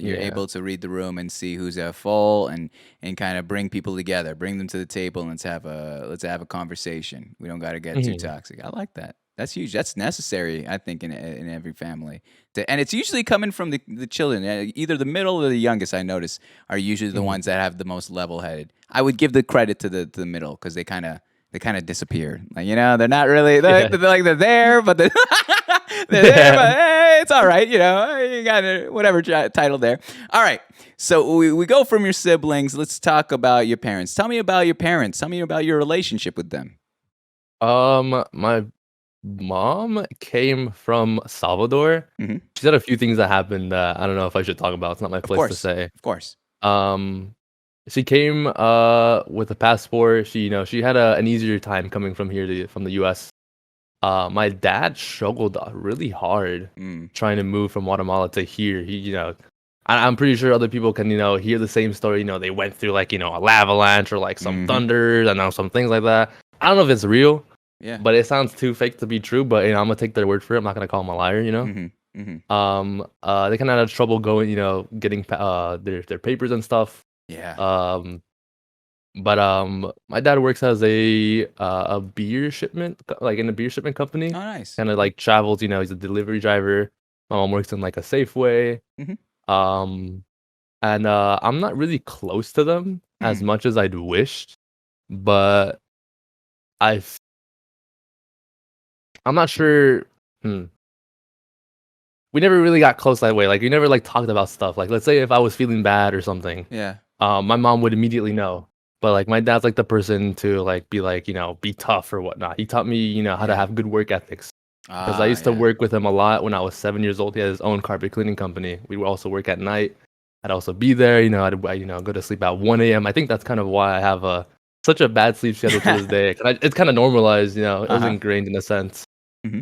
Um, but I don't know, the type of dynamic we have is a lot different than what I see others. It's like I'm not jealous, but it's more envious. Like, damn, I wish I did something different, but I don't know how to do that different. Yeah, Because definitely. there was not a lot of family gatherings, not a lot of family, Hmm. meals or like just being together. It's more like you do your thing, I'll do my thing. I'll make sure you're good. I'm good. That's Hmm. really it. You mentioned some stuff there. It sounds like, yeah, actually, it sounds like your parents kind of remind me of my parents, to be honest with you.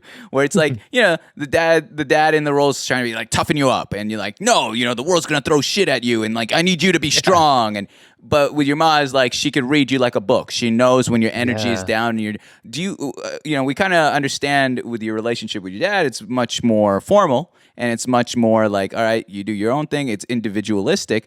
But with you and your ma, are you able to talk with her pretty candidly about your life or what's bothering you, or is even that something that's too taboo between you and your ma? Um, I think this past 3 years, surprisingly enough, we started talking more. Nice. And I don't know, it's more like just her coming to me like repetitively and be like, you can talk to me, it's okay. Mhm. I guess it got to a certain point where like it clicked, like, all right, well, I guess I'll just start talking. Mhm. But I don't know how she figures it out, right? Like I don't show any sign, but Yeah. like there's something wrong that she just figures out, and she looks at me and just like, you good? Yeah. I'm like, how do you know? I did nothing changed. Like my facial structure is good. I'm doing the same thing. And Yeah. she's like, I just know. Yeah. It's a And then mother's intuition. Have you ever heard of that? yeah, yeah. I don't, it's crazy though. Mhm. I find it hard to believe, but like I need that. I Yeah. want to be, I need that intuition. I don't know how they do it. Mhm.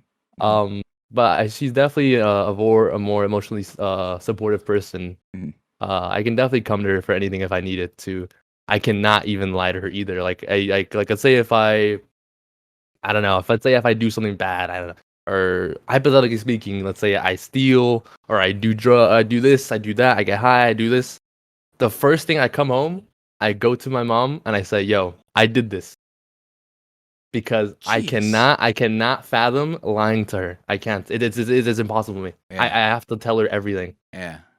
Damn. Uh, that's how much I praise her. That is scary shit. Like, I mean, especially here in the States, I'm first generation myself, United States here, and I see all my American friends, and they're just like, yeah, I got away with it. I'm sneaking through the back door, dude. It's fine. Or they even like are cool with it. Like, they're like, oh, yeah, I'm just going to hide with my mom. And I'm like, oh, that's wild. That's insane. Like, I can get the shit beat out of me.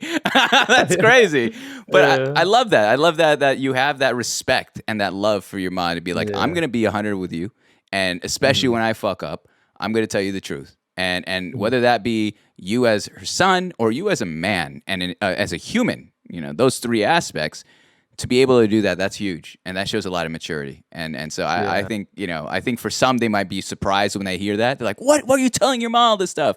But like yeah, to be honest with your family, like it's huge. And I know like as teenagers that's not the case for most. We're always trying to hide something. mhm. I used to mentor some students, and I realized something. I coined a term where it's like teenagers will tell the world their problems but never their parents. And Yeah, that's that's the worst. heartbreaking. That's heartbreaking, Yeah. man. But I love that. I love that about you. Let me ask this. All right, I'm going to ask you a question about both your mom and dad. I want you to give me one thing that both your mom and your dad has taught you that you still apply to your life to this very day. Um, Nothing is promised. Live like there's no tomorrow. Hmm. That's one thing they both definitely told me, because nothing's expected, nothing is promised. You don't know what's gonna happen tomorrow. Hmm. Um, just if you have something going on, try to see a positive outlook from it, because that's the only thing you can really do. You can't really sob over something Yeah. other than maybe make sure you take that with you, but at least reflect on it Hmm. and try to see the good in it, because things usually come to an end. Mm. Yeah. Yeah. Why do you think that they instilled that in you? Um, we've had a lot of we've had a lot of very interesting things happen to us, Yeah. especially because of just because of because as a person, I guess with my parents, they don't really speak English too well, Hmm. Hmm. and they usually get taken advantage of for that. Wow. So I'm pretty sure other people have dealt with that just because they can't speak English too well. Usually get taken advantage of it, and it's scary to see that happens. So honestly, they just say, if they just knew English or if they do this, you can't really, think like that. Just what you have now, Hmm. just keep uprising from that. There's not much you can do about it. Isn't that amazing though? That even regardless of your parents is like ability to speak fluently that they can come up with such a banger of a lesson. Like that is something that Of course. I 100% agree with them, that nothing is guaranteed. There's nothing forever in this world. And so, hold tight to what you got now and do your thing. I love that, dude. That's beautiful. Yeah. Damn. Okay. Hugo, what I love about this show and what I do here, I don't consider myself a content creator. I don't. I really don't. I consider myself someone who collects moments. That's what I love. And the thing is, it's that, this show eventually will find its way to YouTube, and you can revisit it whenever you want, at any point in your life. Hell, this might be my last ever show, and I'm done and it's there. You can go visit it in a year, 5 years, 10 years, whatever it may be, and you can check out the things you've said and the memories you've had. It's crystallized. It's evergreen content is what they call that. Yeah? Yeah. So we're going to make a memory in a moment here tonight. I want to ask you one question before I move on towards this. And it's this, Hugo, what is something, you're growing up, and as you've seen with your brothers, people are moving away. That's what happens with life. You do your own thing, whatever it may be. But what's something that your mom and dad should never forget about you as their son? What's something they should never forget? Something they should never forget. Yeah.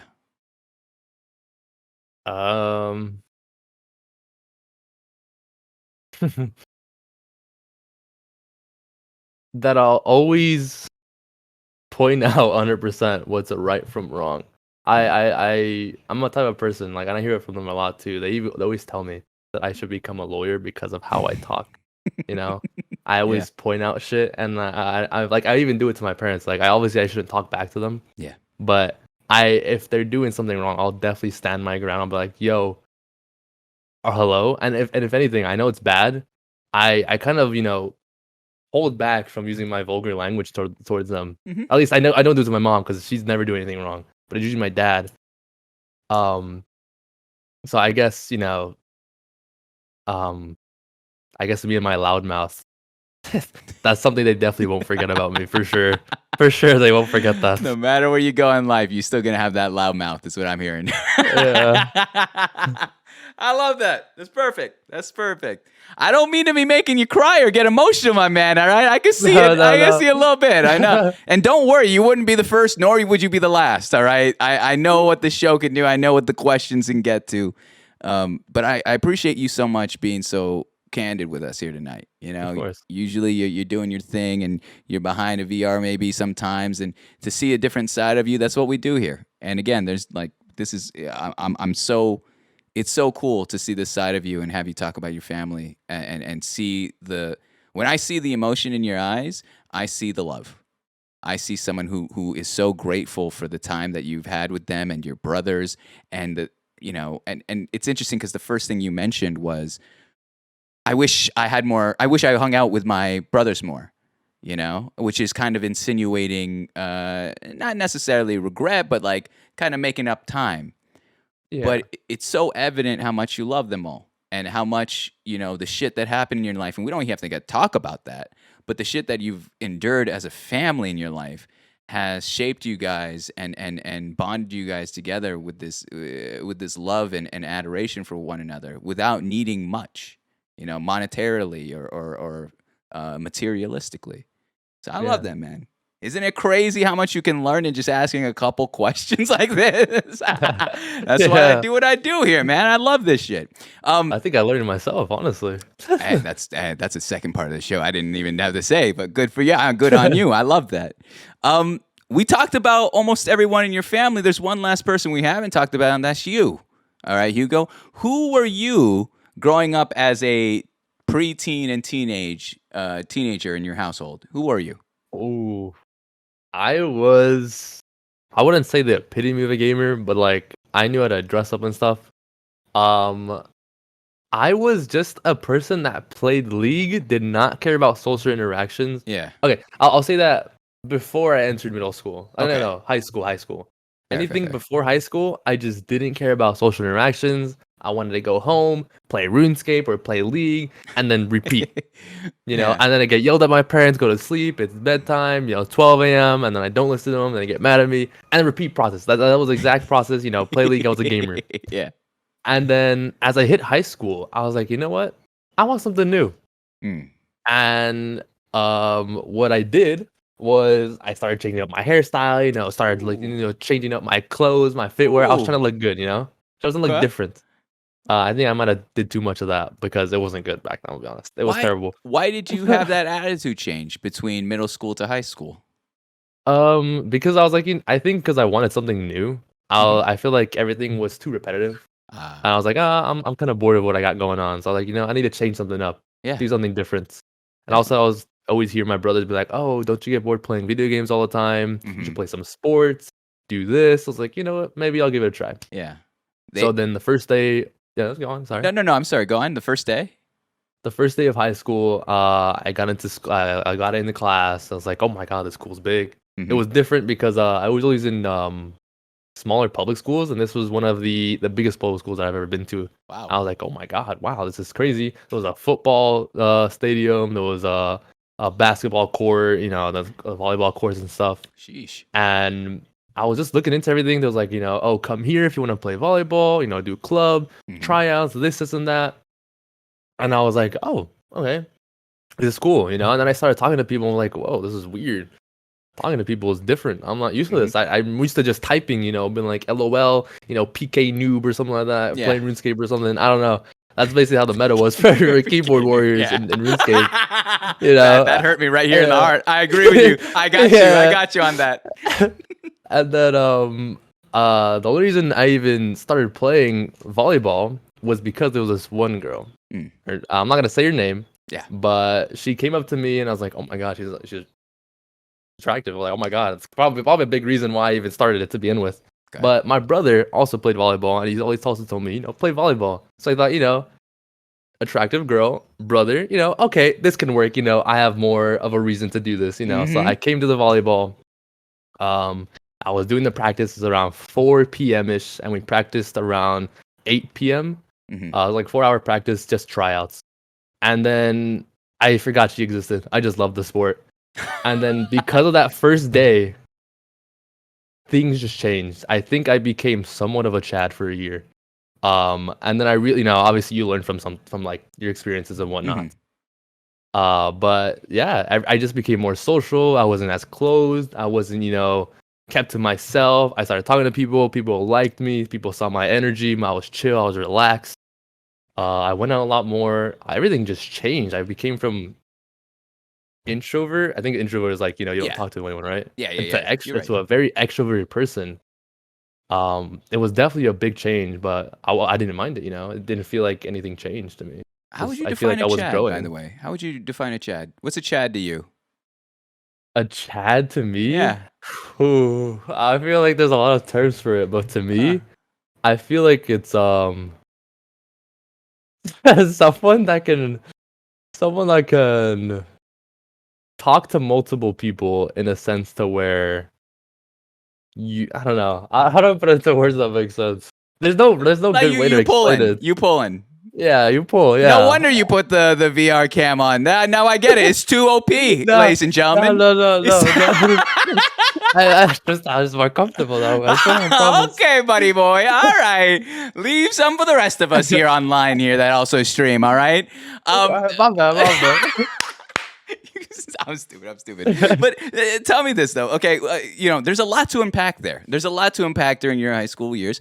So let's go a little bit down, down memory lane, if you may. All right. The first question, as always, there are so many stereotypes of different groups of high school. All right. And I know you gave us one section of it, but if you could give us an overall for 4 years or how many years you were at high school, there's the popular kids, the jocks, the nerds, the stoners, skaters, the emos, the outcasts, whatever it may be. What stereotype clique did you feel you belonged to? I don't think I fit in any of them. I think I was a floater. I was with everyone. Were you like a social chameleon? Not that I talked to them. It's more like they knew of me. Like I there was a couple of people I talked to, And then, but I can fit in any group, you know, like I can be with the people the jocks, I can be with, you know, the nerds, the anime people, I can be with the football players, I can be with the volleyball players, I can be over here, I can be over there. I was everywhere. Mm. And I don't even know why I was accepted so well to all those groups. Mm-hmm. But I was floating, you know, but there was obviously a group that I specifically stood for or like was Yeah. with. Yeah. But I don't think they fit any type of group. It's just more like we used to call them Bristerhood. That was what we called each other. It was like a group of 15 people. What's that mean? What's Bristerhood? I'm not sure who came up with it. I'm gonna be honest with you. Yeah. I usually never know what's going on with these groups. So I kind of just get put into this. I'm like, oh, Yeah. well, I mean, half of the people that I know here are cool that I know, you know. So I'm like, you know, I guess I'm here too. Oh wait, is that But like a was brother the- sisterhood? Oh, Okay, You're that right, makes that more could be. sense. I was gonna Dude, say I this is didn't the even think worst about it. stream team of my life. What is this going on here? no. So I guess yeah, brother and sisterhood. Okay. But that was kind of where I fit for sure. Nice. There was like a group of 15 people, half girls, half guys, and we just chill and relax. I don't know how they're doing now. I think they can, you know, it's kind of went their own ways. You know, Yeah. after college starts, people kind of separate. You True. know, they do their own things. True. But I don't think I really fit any certain criteria. I was Mhm. more of a floater. I was Yeah. everywhere. But you had your crew. You had your go-to homies that you would hang out with and kick it with. That's dope. Yeah. The layup questions, as always. You know, what was your go-to subject?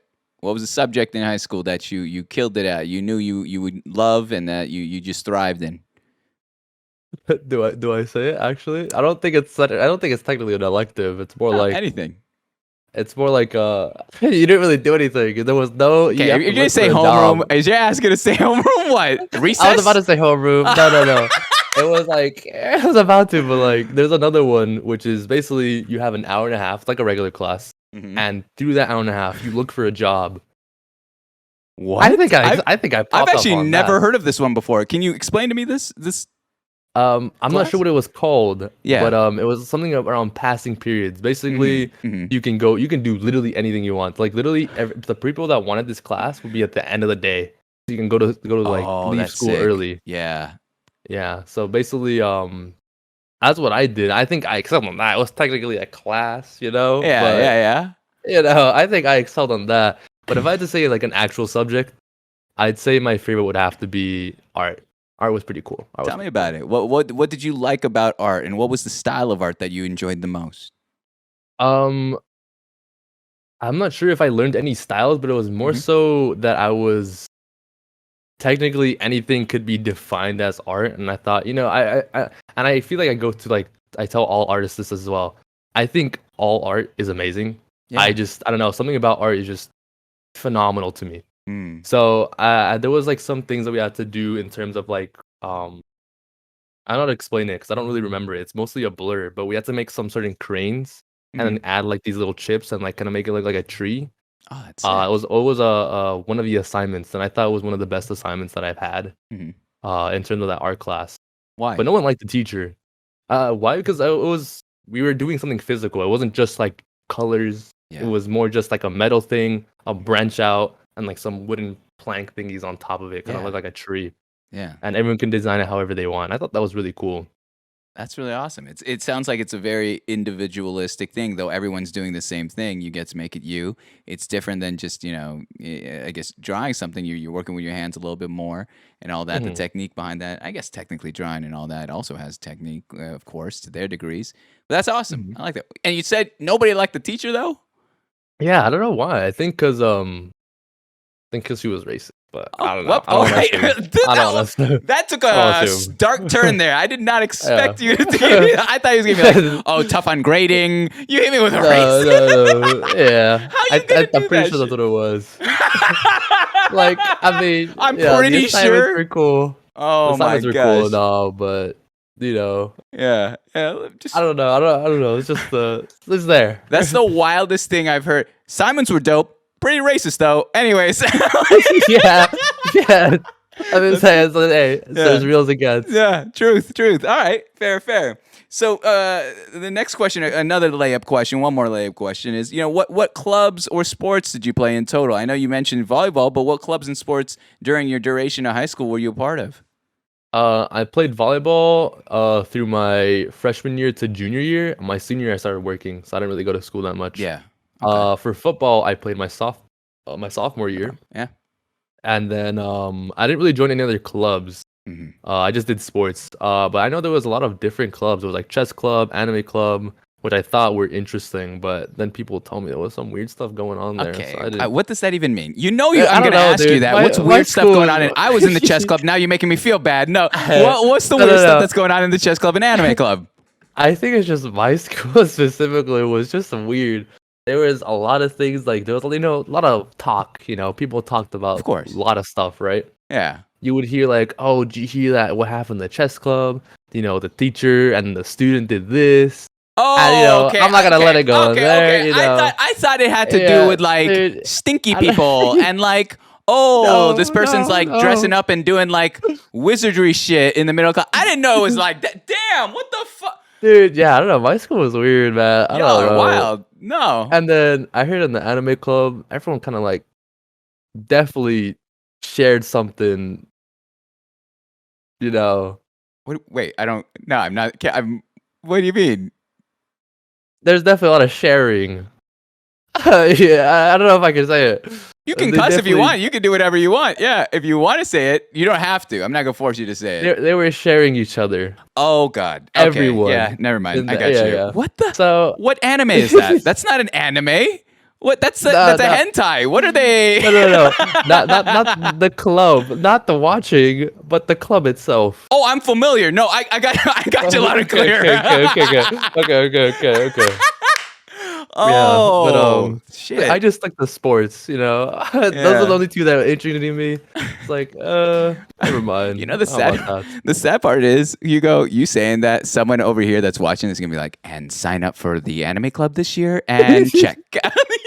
Oh yeah, they pay. They probably, Hey, that might they be a can do whatever selling they want. point. They can do what they want. I was stupid. All right. So you didn't do any of the clubs, but you did do volleyball and football. What position did you play in football? For football, I was a tight end. I Ooh, was one okay. of the taller people. There wasn't really too many bulk people, Mhm. but I guess I was considered technically bulk. Because you can't really choose which student kind of joins the school. It's kind of just RNG for that. Mhm. So I played defensive end and tight end. And Damn. then for volleyball, I was a left swing hitter and then sometimes middle blocker. I would Damn. never be in the back passing though. Yeah. Yeah. Jesus, you're just doing it all. And then Yeah. that's wild. And did you do state? Did you go far in that? Like state? Any of that? Letters? What are we talking? In my senior year, I heard they went to states, which unfortunately Oh. enough, I didn't play in that year. I Yeah. was working instead. Yeah. I, Yeah. I was I was in my head adulting too quick. I worked instead because I thought money was cool Yeah. and better. Fair. And we'll get to that Yeah. a little bit later. But Yeah. tell me this, all right? I'm going to ask you, this is story time, a little open-ended of a question. I want you to give us a story, whether it be good or bad. Good in the sense of it's a memory you look fondly on, and you look back and be like, this was the glory days. This was good shit in high school. Or maybe it's a bad memory where it's something that hurt and something that occurred that maybe it was a tough thing to go through, but it's a lesson learned. Can you give us one of those stories during your high school career? Um, I feel like I really peaked on my junior year. My junior year, I really peaked a lot. I feel like that's when I started to glow up. Physically and just things that I excelled on, everything. It just everything just kind of excelled. I was doing really good in volleyball. People started to notice me more as well.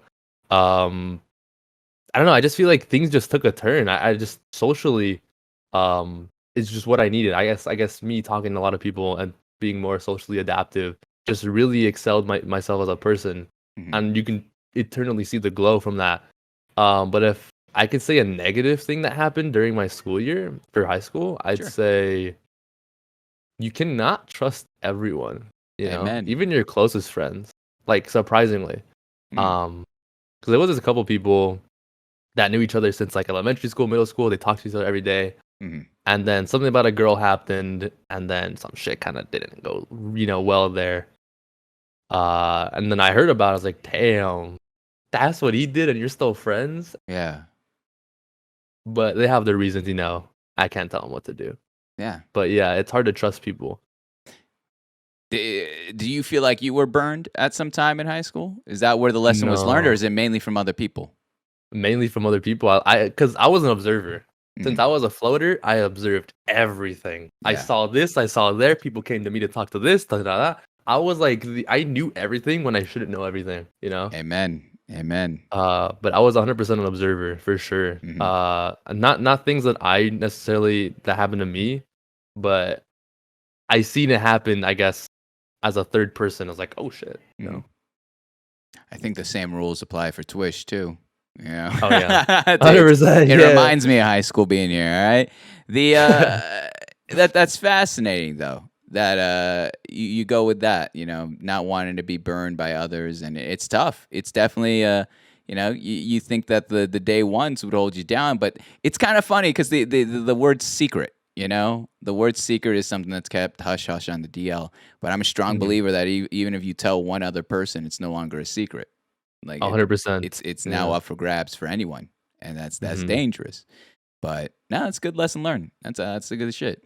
Let's go here. All right, we're gonna go to your final weeks of high school. All right, so you're getting the cap Mhm. and gown. You're sending out invitations. You're finishing up finals. You're signing each other's yearbooks, saying that we're gonna be best friends forever. What was the next steps for you, Hugo, after high school? Was it 4-year community college? You took a break? You working? You're traveling? What was your decision and why? Um, Before I get into all that, Yeah. I was a terrible student. My attendance was terrible. That's kind of right. I didn't go to volleyball for my senior year. I Mhm. didn't have the GPA for it. Oh wow! Uh, Wow. yeah. So basically, during my how you call it?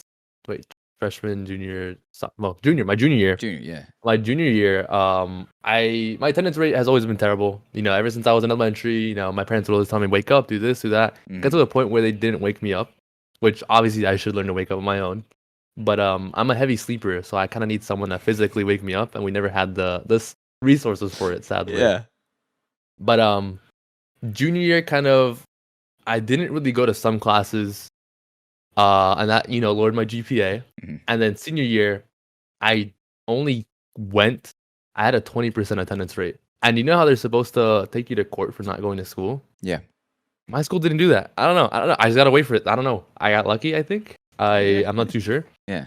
So I ended up with like 5 Fs and 3 Cs, Mm. and I graduated because the school told us to take 7 courses, 7 to 8 courses, Mhm. regardless of us being ahead of credits. Mhm. So I couldn't really go to like any of the UCs, Cal States that I wanted to. So I Mm. was kind of boned a bit without Yeah. having to do anything. But Damn. I passed the classes I needed to pass, but not the classes I would that were just kind of electives. Mhm. So I kind of just went to community college, but I had no idea what I wanted to do. Mhm. I went into nursing Mm. for one semester. I was like, anatomy's hard. I went into graphic design. I didn't like coding. That was weird. I don't know. I don't know why I needed to do coding, but I Mhm. guess you need it for at some point. And then I went into psychology, which is really cool. I like psychology. But the thing is, for me to even attend school to continue, learning about more about psychology and what type of social or which one I wanted to, go towards, Yeah. I need to take a certain math class, and I've kind of just been waiting on it for about a year. Mhm. So I'm kind of just chilling. I'm Yeah. technically a dropout, but I'm not. Yeah. I But just you got to wait for the can't. class to open up and be available or be given. Yeah. Yeah. But because of the COVID and online classes, Mhm. I can't find myself to focus. Mm. So every time I do take a stat class or a calculus class, I just fail it instantly Yeah. because I can't focus on it. Yeah. Yeah, I mean, online class ain't for everyone. It's different learning styles for everyone across the board. If I may ask, what year are you in community college? I'm in my second year. Nice, awesome. Yeah. So you're kind of and you're leaning into possibly making the full focus psych, correct? Yeah, I really do want to get into master psychology, but I just don't know what type of department I want to get into. Yeah, yeah, But I just need to take that one math class, but I just uh, need to take the class in person. definitely, That's it. I can't do anything about it. definitely. I could see this in you. Yeah, that like the way you speak and the way you're very. I usually see. The thing is, I'm kind of fucking ruining the thing. Like usually I save all my critiques and nice words for the end of the show, but like I could see the emotional intelligence in you, like the way you speak and the way you're able to tell stories. It makes a lot of sense why you were drawn to psychology and behavioral science. That's cool. It's funny you mentioned also your sleep schedule or your ability to sleep because I can I be straight with you? Go I ahead.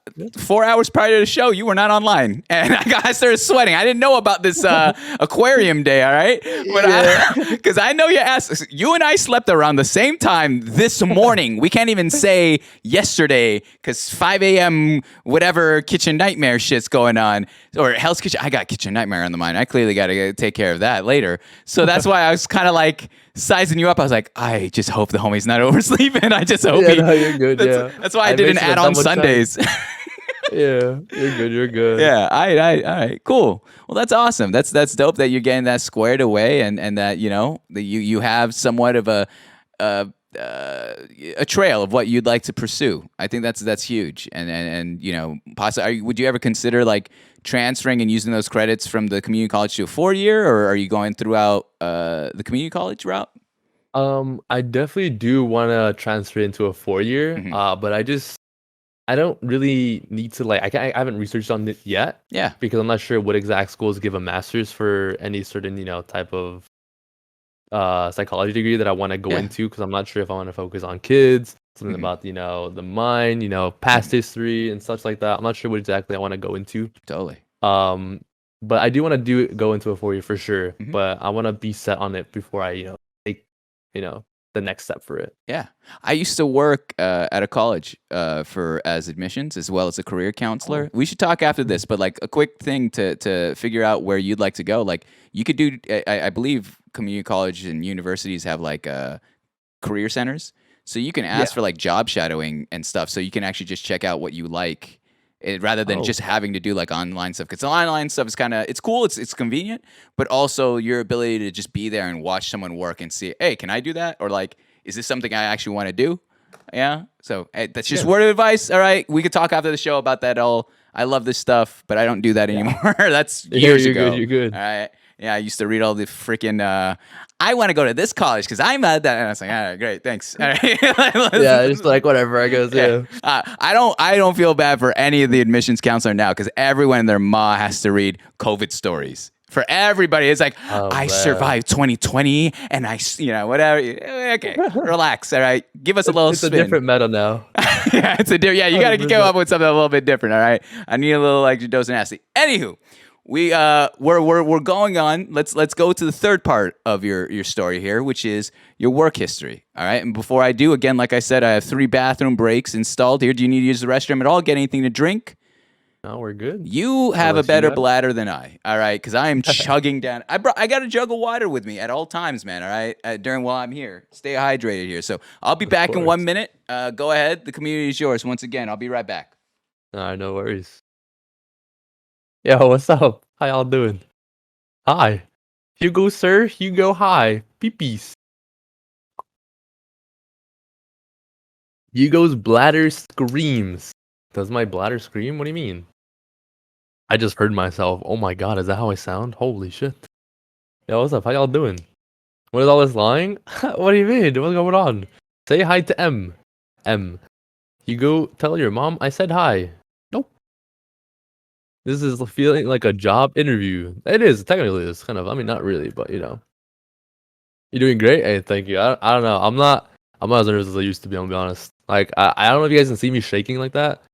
That's because I don't know. I'm nervous for some reason. I don't know why. Now that I think about it, I kind of have to pee, and I don't want to pee anymore. But I probably shouldn't.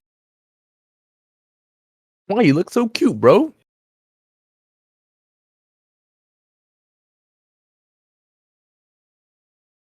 Me? Nah, bro. That's not me, bro. You're doing great, my guy. Go pee-pee if you got it. We'll update moms. Nah, I think we're good. We're good. We're good. I guess you don't look bad. You look good, homie. Thank you. Thank you. I'm proud of you. Thank you. Thank you. Thank you. Yeah, I don't know. It's interesting. I didn't think I'd learn about myself a lot. I'm curious what the 10 questions are that are surprise. So it says there's 10 questions here that are surprise, and I'm a little curious what that is. I'm a little worried about it. Donut wall. Yeah, motherfucker said I got into volleyball because my brother. Yep, motherfucker says because of girl. You said it multiple times. Well, look, it's a little bit of both. It's a little bit of both. He told me to try it, and I said, all right, well, I can technically say that my brother technically told me to try it, but I'll be honest, that one girl kind of, stepped up that plate for me. I'm gonna keep it real. Zero Neptune. Can I get a hi? I'm a huge fan. I would appreciate it from a streamer. Can I get mod VIP in your chat? All right, let me just unmod Rio real quick, guys. Now you're demodded. Yeah, stay pissed. Your room looks messy. I don't have a room. I don't have a room, bro. Dude, I literally live in the living room. I sleep in that little sofa couch. That's it. That's what I sleep in.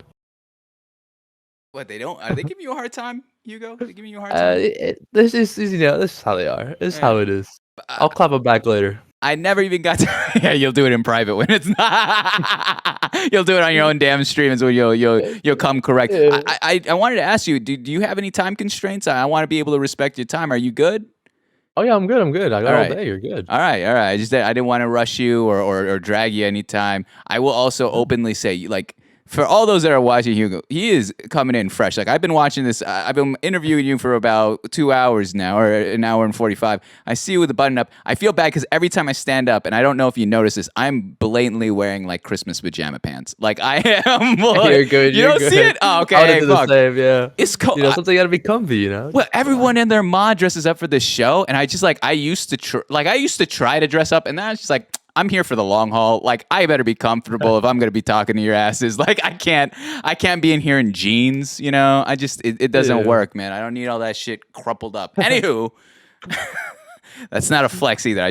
Jeans are not comfortable there, but yeah, they are. I respect that. Let's go here. We're gonna talk a little bit about your work history. I do this segment similar to a resume because I know a lot of people either have a great variety of work experiences or very few. So I say this similar to a resume. All right, Hugo. Similar to a resume, how many jobs would you, if you were applying for a job right now, how many jobs would you put in your work history category today? And I would say about maybe 4 to 5, the ones that are applicable, that stand out. That stand out to me, right? Yeah. Wait. Are you asking how many jobs I've worked or what I'm trying to get into? How many jobs you've worked that you would put on a resume today? So I started working when I was 16. I started working as a barista, and I think I also, this also ties in with my brother as well. My oldest brother, he worked as a barista ever since he started, and I feel like kind of follow his steps a lot. Yeah. Like nothing is true to me, so I don't know what's exactly me. But I started working at Starbucks at 16. Ooh. I worked there for a year, and then I quit because of pay wage was different. Mm-hmm. Then I worked at a Boba Time for a year. And then I also quit that as well because of school. And then I took a year break after that. And then I worked at a Din Tai Fung. No way. Yeah, I worked at Din Tai Fung over. I'm going to say, actually, no, hold on. Before I dox it. Yeah. Wait, let's slow down. Let's slow down. You're speed rushing through all these jobs. I got questions for each and every one of them. That's why I have to ask you to give me like 5 of them. You're giving me everything at once. Let's start off with the Starbucks. First and foremost, what was your drink? My favorite drink that I usually got was called, it's not on the menu, but you have to tell them to add it. It was called a Snickers Frap.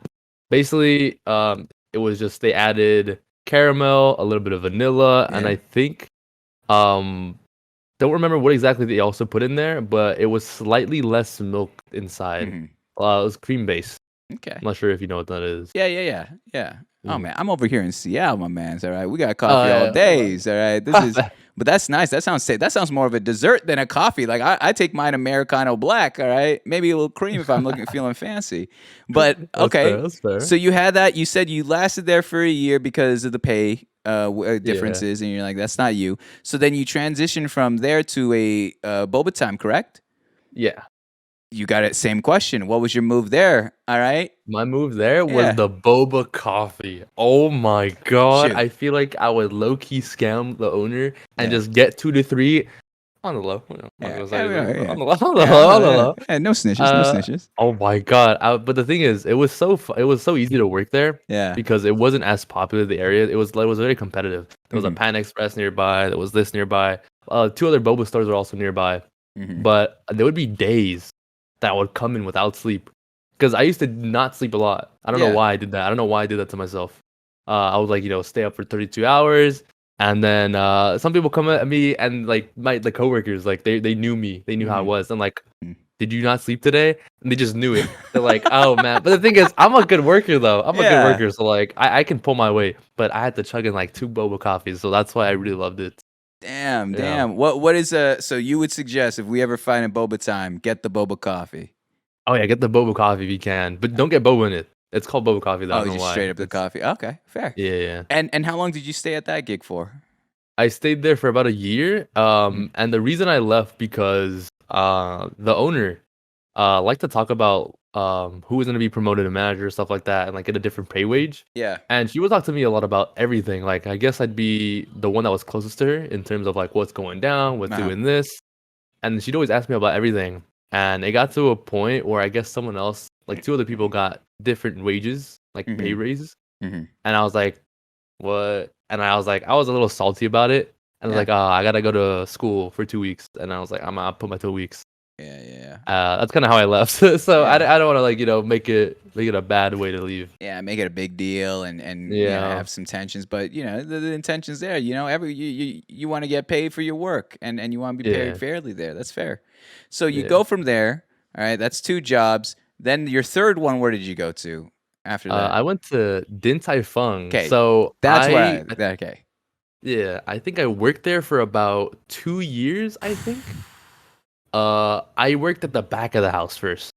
So I was a barista as well. I was making the boba, making the Mhm. slushy, the smoothies, making the teas and stuff. Mhm. And I was given the opportunity to move from back of the house to front of the house. Mm. But you weren't allowed to do that until you were like that still wasn't possible until recently. Mhm. I think just last year they made it a thing where people that work in the back of the house can't move to the front. They have to Mhm. wait like an entire year and quit or whatever. Yeah. So I was one of the fortunate people to kind of move from the front, Mhm. and the pay difference was insanely big. It was marginal. It Yeah. was it was insane. Oh Yeah. my god. So then I started off as a busser. I moved my way off over to food runner, Yeah. and before I could go as a server, which I also practiced a bit for that as well. I guess they kept other people kept applying for it, Mhm. and I couldn't get the place for it. But usually, if you wanted to work at Din Tai Fung, being a server is like the best thing you want. Oh, really? Easiest Why? 100 figure a year. What? Yeah, I not even s- kidding. there's a Any Din Tai rumor. Fung. There is a rumor about Den Tai Fung that they hire like models as like waiters, waitresses, and in the front. I don't know if this is true or not. I don't know. All right, I'm not trying to put them on Mm, blast, but it's just I don't think so, but there's definitely a hierarchy for sure. Because obviously, if you want to like hire you on like, oh, I want to work as a server, they'll put you at the bottom. They'll yeah, lie to you and say, oh, give it 2 months, 3 months, and you're at a busser for 6 months.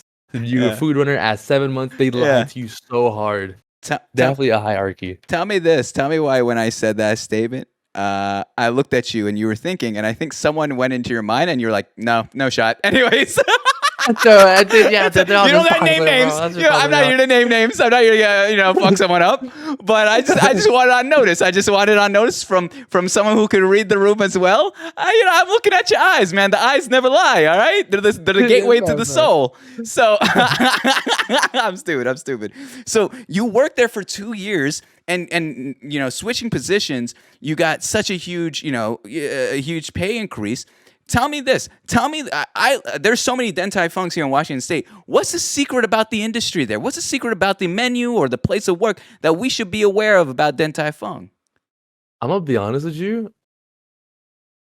I don't know if I should say it, but like there's obviously it's not everything as what it seems, right? Yeah. But it's such a fancy restaurant that it has such a high brand Mm. that the name is so solidified that they can do whatever they want True. and like say for example Gordon Ramsay, Mhm. anything that has his name, you can just literally sell $30 plates, Yep. $40 plates just because his name is just that big, you Hmm. know.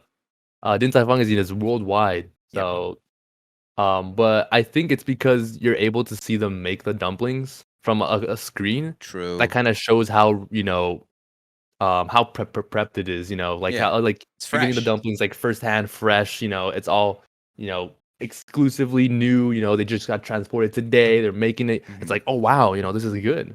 Yeah. But if you worked in the back of the house, it's not all that it seems. Oh, You know, all it's right. not all it Yeah. seems. Okay.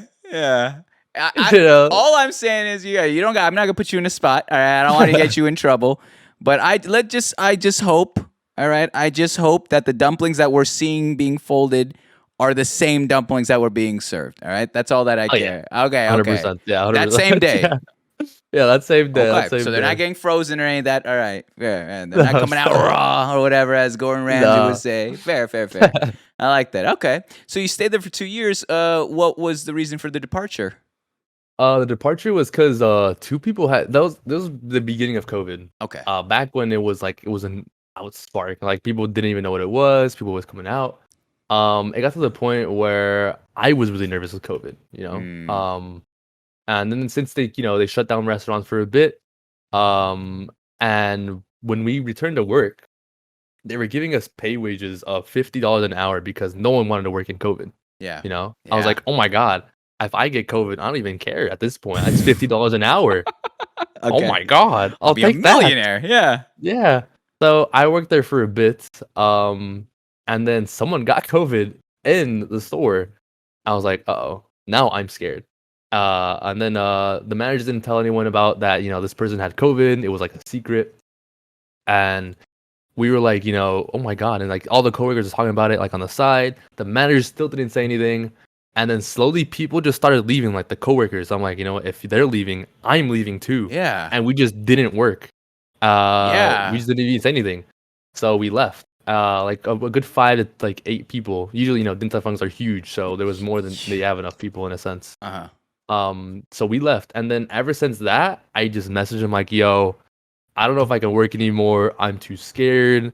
That was that was when COVID was relatively new. But I feel like as of right now, I'm not as scared as COVID as it used to be. Obviously, I'm still taking precaution, wearing masks and all that. But that was when COVID was like the nightmare. That was like the fright. Yeah. Be scared. You shook. You heard like a terrible news. There was no vaccines. Everyone was still trying to figure yeah. out how to fight it. Yeah, that's Yeah. insane. That's insane. Like, isn't that not illegal? That your advisor is not even telling you that shit's going down in store? Yeah, I mean, I think they did it just so people didn't, go crazy about it. Panic. Didn't like Yeah. rush out and panic and just Fair. like cause havoc or anything. Yeah. But yeah, that was weird because like just you hear a couple of coworkers be like, oh, you heard Josh has COVID, like he's been here for a week and he was working at the bar. So like that was like it was crazy, and then everyone started freaking out. So then some people didn't come back to work. We were given leeway to come back if we wanted to, and I was like, nah, I don't want to. I don't really trust you guys after that. So that's kind of how it went down Jesus. for me. That's kind of why I quit. Tell us, what did you learn about yourself during that time working at Din Tai Fung for 2 years? Oh, at Din Tai Fung. So basically, transitioning from working at the barista at Starbucks, boba time and stuff. Yeah. I realized that hold on, give me a second. Why doesn't it pass by? Give me like 2 minutes. Yeah. You got it. Hold on. Let me. I'll take out the camera. I got it. All right. Are you sure? I could switch over. I might have to switch over. Make sure I'm not. I don't think I'm leaking anything, but I'll just switch over here just to make sure. You guys are gonna see me tell him to. You can drink if you want to. Is what I. And I'll read you the DMs live. It says you could drink if you want to. Nothing TOS. Gotcha. I sent him a reminder. He says, gotcha, sounds good. And then I said, you good, fam, which is what I said at the beginning. And then he says, we good. All right? That's how you know it's a professional, all right? I'm not going, hi, mom's big. You guys are a big fan. Get the heck out of here. You guys are too kind, man. I appreciate you being here. All right? You guys are too sweet. We are all blind. I don't really mind. I don't got much to hide. No balls. Scroll up, no balls. Hello, my bad. I'm so sorry. Oh, don't worry about it. My bad. They're over here trying to look at our DMs and tell me no balls if I don't scroll up. I didn't send you any wild shit, man. You didn't send him anything, no. They think I'm over here sending pics or whatever, or like fucking links. Relax. Jeez, a community over here. Yeah, they like to assume things. Yeah. Show me the Yeah. fucking ball. Show me everything. Where's what? Like what? I mean, I guess they want pics. Yeah, I mean, they. I mean, geez, I'm telling you, man. A lot of your community, they are dead ass joining the anime club at your high school. I will tell you that right now. All right, that is a fact. That is a fact. But going on from there, so what did you learn about yourself during your time at Din Tai Fung? so basically what I learned, so the transition from working at Starbucks Yeah. and boba time to Din Tai Fung was such an extremely big leap, right? There was just a lot of good things about it. I realized, dude, it's hard to explain because in different other in other jobs, I feel like you can't really make friends. You're kind of just there for the job and then the money, right? True. Which I understand that some people think that way. But in Din Tai Fung, it's like literally after job was over, some people, had different type of shifts, which were all kind of the same. Some people who did a morning shift, night shift, breaker shift, and this and that. Literally, the people that had those exact shifts, that I guess the ones that I had as well, we kind of just hung out at the end of the day. It was like, whoa, this is interesting. Like kind of like Where at? we were though? at school in a set. Well, it was at a mall. Where Oh, the Din Tai okay. Fung was. So you just And there's chill at lots the of mall. malls with Din Tai Fungs. Yeah. But yeah, we just chill at the mall. Sometimes we'd go out, probably eat somewhere else, maybe, do this. Yeah. But it's like, ending class, it felt like, but we got paid and then we're hanging out. That's It was definitely an interesting experience. Mhm. A lot of people were definitely like, positive energy, like it was, I don't know, it just felt too good to be true. But definitely a really good experience for sure. It made me realize that you can actually make friends at a job. Like it's not just about the pay. Yeah. I like that. That does sound People like actually care about you. imagine like working with your friends, like your good friends. That's it, and then just hanging out afterwards. That's so cool. You're right. Yeah. Uh, Like I mhm. still have in contact a couple people from there too. It's actually insane. Yeah. Like it's nuts. I don't know. It's actually it's crazy to think about because usually all the other jobs I've worked at, I don't keep in contact. They don't just care about the money. And then these people are like, oh, you only want to hang out, you want to do this, you want to talk, that. Oh hell yeah, Like dude. it's That's sick. cool. That's sick. Um, tell me this though.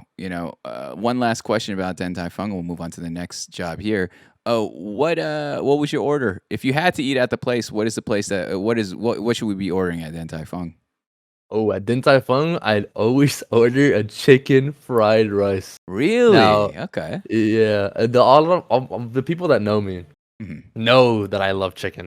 So if I could get chicken on anything, I would get chicken. So then every single day I'd get chicken fried rice. Usually some of the coworkers would be like, "Oh, why are you getting chicken fried rice again? Are you still getting chicken fried rice?" And it's been like 6 months, the same exact order. Are you still getting it? Yeah. Yeah, I'm still getting chicken fried rice. It's just I don't know. I love chicken. It's just too Mhm. good. Yeah. But if I wanted to like spice it up a bit, I would Yeah. get like a chicken dumpling, or Okay. I would get a braised beef noodle soup. It's definitely a very good filling item. All right. I dead ass, like literally the person that made these overlays, we have meetings at Den Tai Fung. So I think Oh. now I'm just, this question was purely me. This is purely just to know now what are the next things I'm ordering. That sounds sick though. I love that. I Yeah. love that. All right. Thank you for the heads up. Of course. And going on from there, you said, so I'm assuming, are there more job experiences after that? I worked at ooh, I don't remember the name of it. It's a cafe. During COVID? I did. Yeah, it was during COVID. Okay. I worked there for 4 months, Oh, and then damn. I quit because the manager didn't give people like proper break times. Now they're having a lawsuit, which Oh, is jeez. yeah, they got some bad stuff going on. Yeah. I don't remember what cafe it was called, but Mhm. basically it was like a breakfast meal area. You get different coffees, very strong coffee, Mm. tea type place. Okay. I can't remember the name of it. Man, now I feel bad. Oh, we don't gotta put them on blast. It's all right. It's all right. we don't gotta Yeah, lower you're their right, you're Yelp right. reviews. Oh yeah, true. So- Earth. There you go. Oh, all right, there it is. Whoops. All right, whatever. So you lasted there for 4 months. When did you recognize that the manager was just not holding his weight and being a good leader? I realized it about the first week I started working there. Also, parking was hard to find, so I couldn't really do anything. I had to pay for either permit parking or go like 10, 20 minutes far away to kind of get to the place. But also the pay was a lot different. It was also like the comparison between Din Tai Fung and Earth for the pay was like so much different. So there's a lot of reasons for me to not want to work there, but like I guess it kind of just took a bit of a role before Yeah. I was like, you know what, I'm done. Yeah, fair. Fair. Let me ask one more job here. Here's the bonus job, and that's I would consider content creation to some degree. All right, maybe not a full on suit and tie job, but it's a hobby, it's a passion, and it can also be an occupation to some degree. Here, tell me this: where do you see the future of your channel, of your streams? The future of the streams, I would say honestly, just lots of shits and giggles, just like random stuff. Mhm. I really want to like not really stick on one game because I feel like something if you do something for too long, it's too repetitive, right? True. And I feel like I'm one that can't really stay on something for too long. But I feel like lots of if anything, the future of the channel probably a bit of IRL streams, maybe Nice. some watching Andy's, variety gaming, just watching old games, playing old games, Hell yeah. just branching out of just everywhere Yeah. as a variety player, a streamer in general. How do you envision balancing this as hopefully life kind of returns to normal and having more school and going in person and all that? How do you imagine balancing both these worlds? Um, I mean, I've always been a person that can balance things out like really easily. I used to do 16 units, 5 classes, and then 40 to 50 hours of work every single day, like 2 years ago. But I can, at least me as a person, I can do that. Not everyone can do it, right? True. But I feel like going back to normal is pretty easy for me. It's just I feel I'm too comfortable with what's going on now that I've become so lazy, and all the time that I have in the world, I just don't know what to put it into. Yeah. That I need to figure out. You know. True. Damn. Yeah. I'm excited though. That sounds good. Like I'm glad that you have some sort of at least idea of what you'd like to do next and how you could see the scalability of your channel. I never got to ask this during the family section of the show, so I'll ask it now. How did your parents take that you were streaming, that you were being a streamer? Your dad, your mom, your brothers? Well, my brothers didn't believe that streaming was a thing. I think just recently, maybe about 6 months ago, my oldest brother, when I was in New York, realized, oh my God, people can monetize that because I guess you can put logos, as in like Coca-Cola and stuff. Like, Yeah. if you do happen to get Sponsors, that, sponsors of that. My parents always knew I wanted to do this. My middle brother also wanted, knew that I could do this too. So I was like, oh, you got this. Maybe one day. He's That's excited awesome. for me. Yeah. But I think the minute I got my first Twitch payout, my parents were like, "What? Yeah. This you can make money?" And then they're like, "Keep doing it." And they were like, "Keep doing it." Yeah. And I was like, "Hey, well, if things happen, it happens." Isn't that how it goes too? It's kind of like, because I think with a lot of creators that I've met, especially a lot of the ones that I've interviewed, many have the underlying tone that, and I truly believe this to be genuine, we love the sport. We love the game of streaming. It's addicting. It's crazy because it's, the attention, the community building, the creativity, all of that can be involved into this. But when it comes to anyone, whether it be family, friends, whatever, that aren't in this world, the only thing that can measure whether it be time spent well or success or whatever it is the money, the big bucks, whatever it may be. And so time and time again, I hear that where it's like, my parents didn't believe it. Then I showed them payout and they were like, all right, go ahead, do your thing. You got this. Yeah. But it's so true. It's so true. I love that. I like that little, understanding where there's the respect being shown that, all right, I'm actually trying to do something here while also recognizing, and this is something they might not be aware of, that we're having a hell of a lot of fun doing it. Of course. We love what we fucking do here. But I like that. Do you see this, streaming content creation being a big part of your life down the road? I do if I can possibly get it to that point. Like, Yeah. the reason I even got into streaming to begin with, to be honest, was because of Soda Poppin', Huh. and I just seen people like just flock things at him, and if I'm always a lazy person as well, so if I can just, if that was a possibility, I'm not really here just for the money. Obviously, this is a side thing. Yeah. I'm having fun with it. If things happen to come my way, then oh my God, it came my way. That's crazy. But I feel like I just lost the question. Can you tell me the question? Oh my God, I brain farted. Do you see yourself doing this like longer term? I'm not even just talking 5 years. Like I'm talking real long term. If I could, I definitely would, because I feel like I've always been a gamer since I was younger. But if people wanted to watch that, have a good time, just vibe, just Yeah. kick back as if there was a sofa behind us and just like there's a game, maybe some commentating going on. Yeah. Hey, so be it. But I feel like if I could potentially make this a long term, just like 5 years from now, 10 years from now, 20 years from now, Definitely. I definitely would because Yeah. I do it every single day. I'm gonna be honest with you too. I had a very quick brain fart, and then I snapped back. So we're on the same team. Yeah. But like, I asked that question because I know kind of the answer is usually yes. But I think a lot of the streamers I've met, whether I've interviewed them or not, are either they came from COVID, so like they started really doing it because we were all quarantined, and then two, like while the answer will be yes, there isn't a vision as to how you can scale, not even grow. The word grow is not the thing. That follow count really doesn't matter, to be honest with you. It's not the stat Yeah. you should be looking at. But when I say scale, it's like how, right now, you're dealing with your triple digits community. Well, how is it ready for doubling that? Can I sustain and entertain and continue on and build that community and have that? And it sounds like you do, based off also the fact that your community does a lot of the lifting themselves in terms of welcoming others and loving on other people and sharing that energy and vibe that really has become a cornerstone of what you do on your channel. So that's why I asked that question. I don't ask that to everyone, to be frank. But I see that in your work and what you do. So that's sick, man. I'm excited. I'm excited to see what the future holds for you, man. Yeah. Let's go on to the last part of your life story.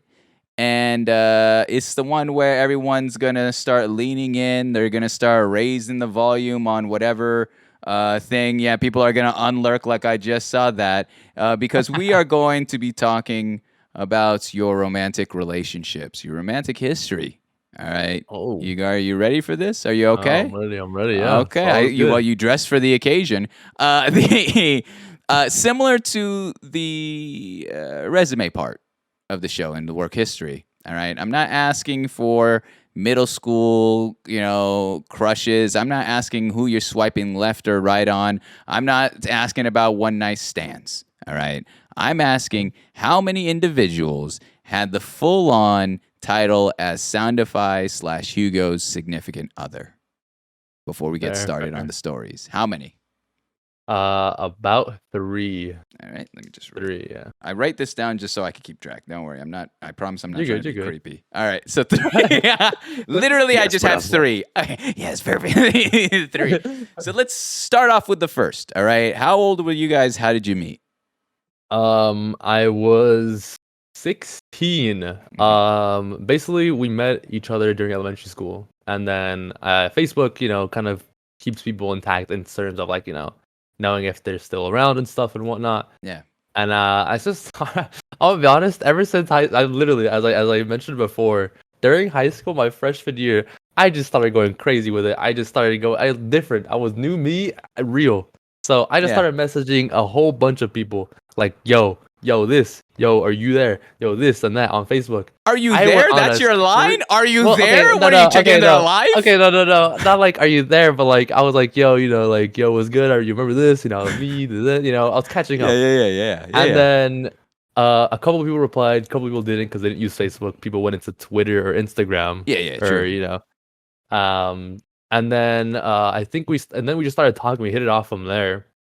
I had to travel like in a bus, maybe like a half-hour bus to meet up and whatnot. So around 16, that's kind of how I met. It was because of Facebook, to be honest. I kind of just started going crazy in my freshman year. So you met through Facebook, and of course, how long was that relationship? It was I ended it around the year mark. Okay, that's fair. All right, still pretty young.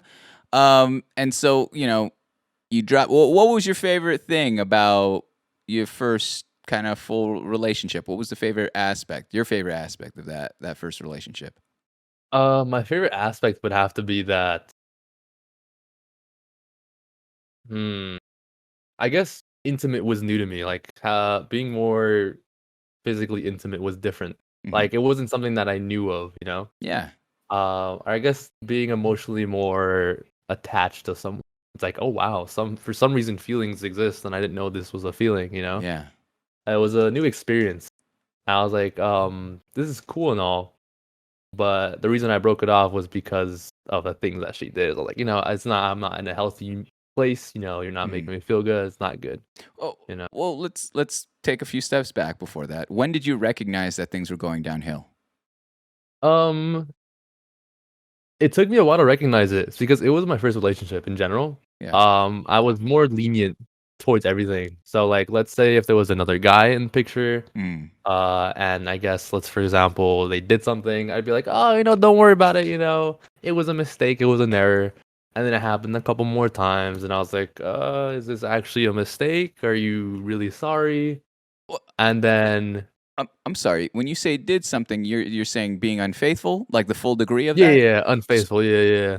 If I may ask, then, like, and I'm coming from all ignorance here, right, Hugo? I'm not here trying to press, but like, isn't one enough?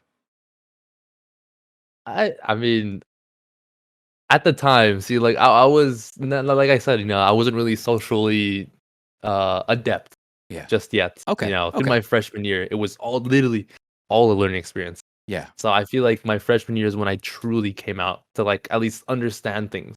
Mm-hmm. So, but nowadays, first time you fuck up, nah, you're good. I'm Yeah. not worth my. Definitely learned a lot from that. Mm-hmm. But I guess it took me a while. But I guess when I brought it to the news to her, I'd be like, I don't want to do this anymore. Yeah. I did it over text, which I realize is a terrible thing to do. You shouldn't do that. So you should do it in person. True. But it's all a learning experience. Uh-huh. And she was like crying and stuff, posting it all over on Snapchat. That was when Snapchat was relatively big too. Like it was new. It was the hottest thing. Mm-hmm. Mm-hmm. And then I was like, and then I don't know. I just didn't really care too much. I was like, well, I just lost feelings, Yeah. Well, because I she hope did you what she would. did. She was unfaithful. Hell yeah.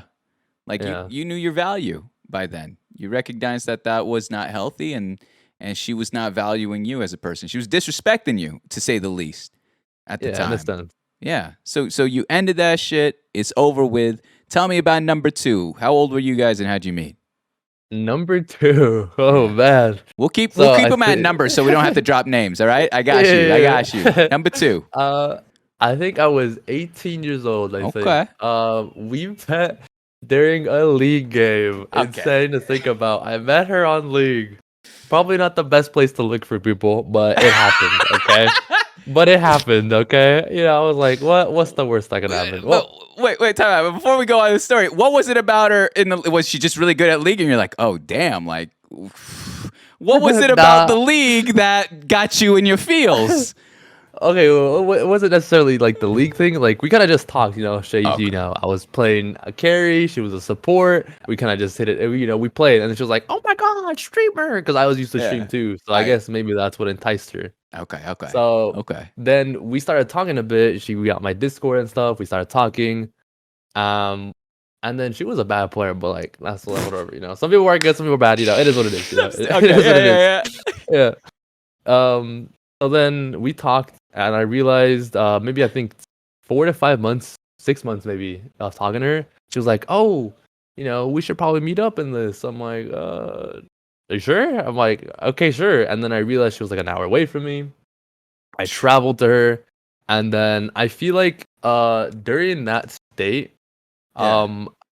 I guess we started talking to the point where it looked like we were just dating at that point. We just needed one of us to click and say it. But I Yeah. think she said it, and I was like, sure, I guess, why not? I mean, what's the worst that can happen? Mm-hmm. And then we just started talking, and then I realized she had a lot of issues at home that kind of started going towards me, and I was like, whoa, why are you putting it on to me? Yeah. But the experiences were good while it lasted. Mm-hmm. She didn't do anything wrong. She didn't made work. me think. Yeah, it doesn't work out. She started saying things that made me question who I was. Like made me question if I did things or if I didn't do things. It was like a little bit of a Stockholm syndrome situation. Gaslighting. Yeah. Yeah. But yeah, I dealt with that for about a good 2 to 3 months. And the reason I even noticed that I was going through it was because I started talking to some of the boys that I talked to. Mm. I was like, yo, this is happening, this and that. And then they kept telling me, yo, dude, this is bad. This is happening to you. Someone's gaslighting you. This is not okay. And I couldn't, accept it because I guess I was just too connected to her. I was, too in love. Oh. And at the time, I used to visit her over at her college.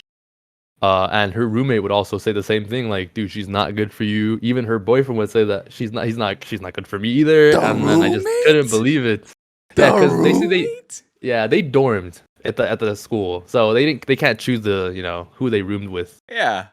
But I was so blinded by love that it just kept going, and then I think they got to the point and oh my god, I love her dad.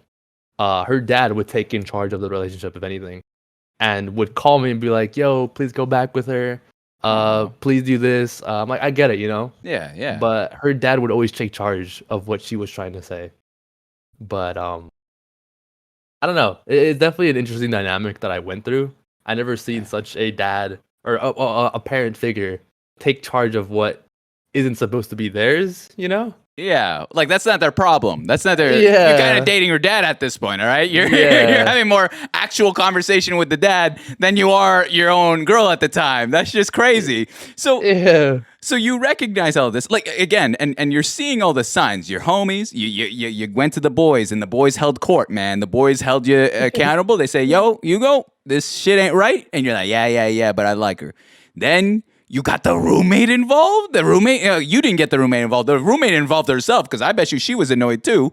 And she's like, Yeah. see, we can read the room. You go, I don't know. There's something palatable about this situation. And then there's something about the roommate's boyfriend that always also gets me. If the roommate's boyfriend is chiming in, that's enough for you to know, oh, things are fucking crazy right now. All right. That's 3 people removed to get to the situation. And then, and then her own father. Did the father of your ex tell you like, hey, just stick around? Or like, was he even being like, hey, you need to get the fuck out of here? Yeah, he said, "No, please, can you give her another chance and do this? Can you take her back? Just give her another chance and this and stuff." And I would always say, like, during that time, that phone call, like, I still can't believe it happened. I always told him, like, look at her DMs, or I said, like, look at the messages, because I don't think he knew what DMs were, Yeah, of because course. he'd always say That's- some really vile stuff towards me. Oh. And then after I broke it off, Mhm. the roommate had a problem with her now, and like she just started, taking out her anger towards everyone. Jeez. And then I think because I'm not really one to really initiate conversations with people. Yeah. I was friends with her friends, Mhm. and then all her friends hated me Oh, for things that I didn't do. Of course. But then I think after a year of that happening, they realized, oh my god, she's just a liar. She just says random shit just to make people look bad. Yeah. And that was kind of Stupid. my experience with the person. Damn. But it was a good experience while it lasted too. I learned a lot, so for Yeah. sure, I definitely learned. I, I I was gonna ask you a stupid question. I was like, "You still keep in touch with the dad?" No, I'm stupid. Oh, But I'm pretty sure I could though. I'm pretty sure I could. he's like, "Hey, check those DMs, dad." Right? No, it's true. You could. But the honest question I do, I'm stupid. The honest question I do have though is like, what did you learn about yourself, about the situation that you went through? Because that's a lot. That's a lot of hell. I'm gonna be honest with you. And Um, there's got to be something that you garnered. every time I do go into relationships, I always put them over me. Mm. I always go above and beyond. I always give like 200%. Yeah. Nowadays, I don't really do that as much. Like I usually kind of let the half go on, Mhm. if that makes sense. Yeah. I usually I go like hours, to like, go over to meet them. I get my brother to, oh my god. My brother, but the brother that the second one, Yeah. would always drive me to all of them. No And I shot. don't understand how he would do 1 hour drive to this person and then back and then pick me What? up. What? I don't know why he did it for me, but dude, there's just so many things that I shouldn't have done that I did. Yeah. But no one told me that was a bad thing. But I mean, A, it's because he loved you, and B, it's because he knew his youngest brother was going to work. But either way, so it is what it is, man. You got your relationship, and he respected that. That's so cool. That's a little cool like light on your brother, your middle brother, where it's like, Yeah. again, it's one of those love languages where maybe that quality of time and words of affirmation weren't there as much as you would hope. But those actions, man, those actions speak so loudly. That's a lot of time, and that's a lot of gas. And so Yeah. that's sick. That's sick, dude. So that second one ended, peaced out, dipped, gave the dad a hug, all that jazz. Let's talk about the third and the last one. All right. The third and the last one. Yeah. So this one was kind of unfortunate. I think it's something that I have to understand about myself. Hmm. Not everyone, can be interesting. Everyone finds something else to be interesting, right? Okay. And through time, people change, right? That's normal. People do change. Yeah. Um, Unfortunately enough, this is the one where I got broken up with, and it was something that I wasn't aware that could be possible if I took the right routes all the time, right? Okay. I'm the type of person who would always, as I explained earlier, I always go 100%, like 200%, go above and beyond for the person, do anything. Mm. Um, but then the reasons were because it was the same. Like, I guess nothing was different. And because COVID happened, a lot of, relationships were also breaking up as well. There's Sure. not much you can do outside, not much you can, just do in general. Like, it's like all you can do is just stay inside. Yeah. And I guess that happened too much. And because of the mandate of where you couldn't go out, and all the stores were closed as well. And because of that mandate, I think it was too long that because it was the same for too long, Hmm. she was like, I'm not down for this, You're cool, you're good. At least that's what she said. Mm. But it's just not gonna work out. I'm like, all right, cool. I couldn't let it go, I kept talking to her and whatnot. But Damn. definitely a good experience to understand, I guess, in a sense that I guess change is good if you want to like keep spicing things up, you know. Don't keep things naturally the same. At least that's what I understood from that relationship. Uh, if I may, Um, I need a little clarity on this, and I'm not going to try to dig too deep. All right, I promise. I'll put light work on this one. oh, But you're good. I'm all over it. You're good. you all All over you it? need. All right, I'm man. all All over it. right. I guess I got to readjust my seat here. You're going into nosy mom's mode here. You mentioned to keep things. You start off the story with like, don't be boring kind of deal. Like everyone finds something interesting. What was it about that time that and who was losing interest? Like, what was the boring part of it all? I think because after time, like if you play something for too long, after a while it gets boring, right? You need to find Yeah. something else to entice you again.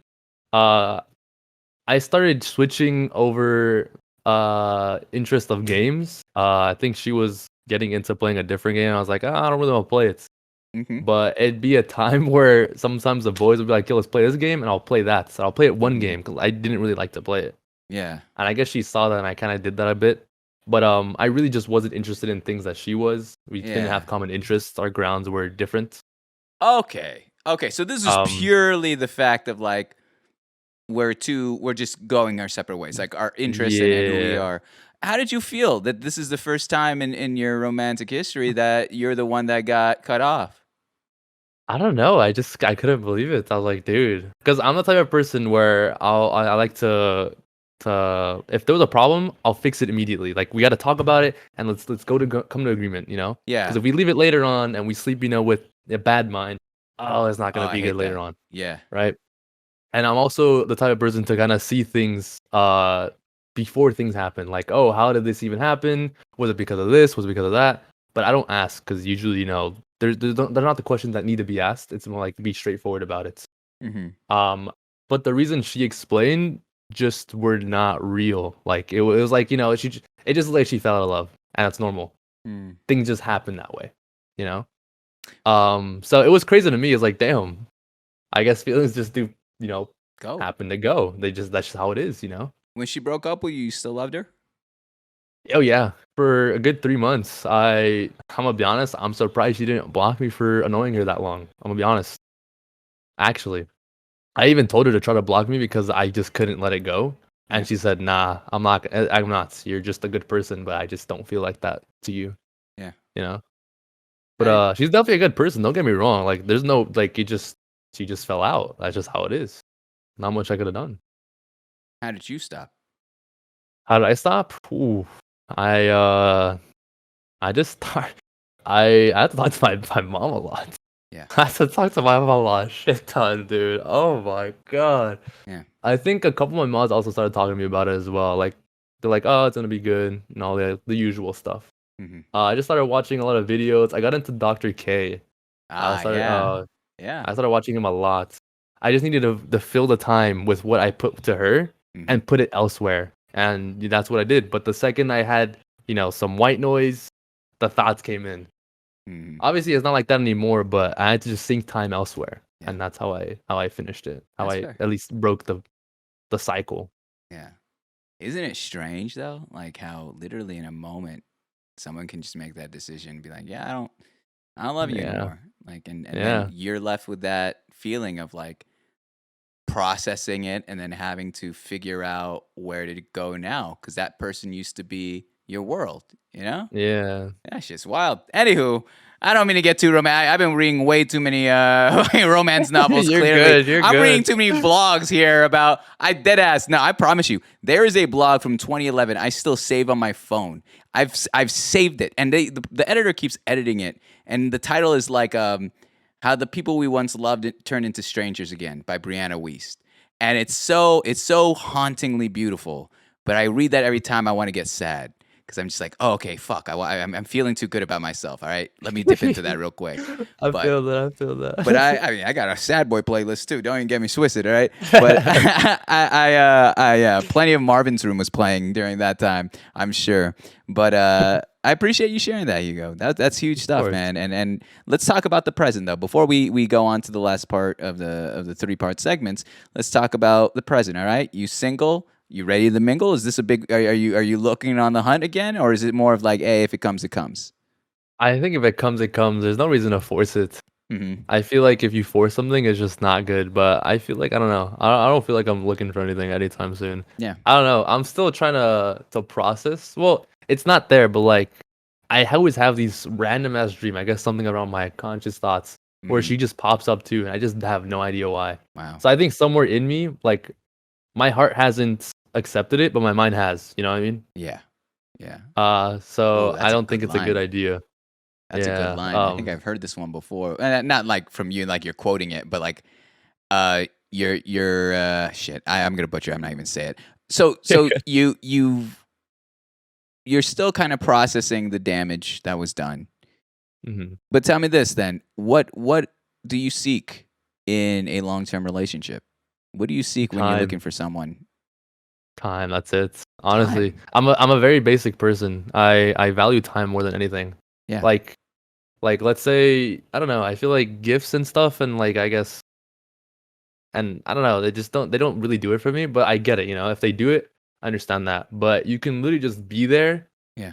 and just we don't have to talk, and that'll be just enough for me. I don't know. Yeah. But I think I'm just too simple minded in that department. You know. What is it about time, Hugo? What is it about time that you value so much? I think it's because growing up, I think I never really had anyone there all the time, if that makes sense. Yeah. Like, I guess having company is cool, is Mhm. good. Like, let's say if I go out, damn, who do I ask? Usually, the significant other would always be like, "Oh, let's fucking go." Mhm. I guess more of a closer friend, like the closest friend, if that Yeah. makes sense. Yeah. I like that. I like that a Yeah. lot. So then, in terms of the present right now, all right, if it comes, it comes. Maybe single, ready to mingle. We'll see, clearly.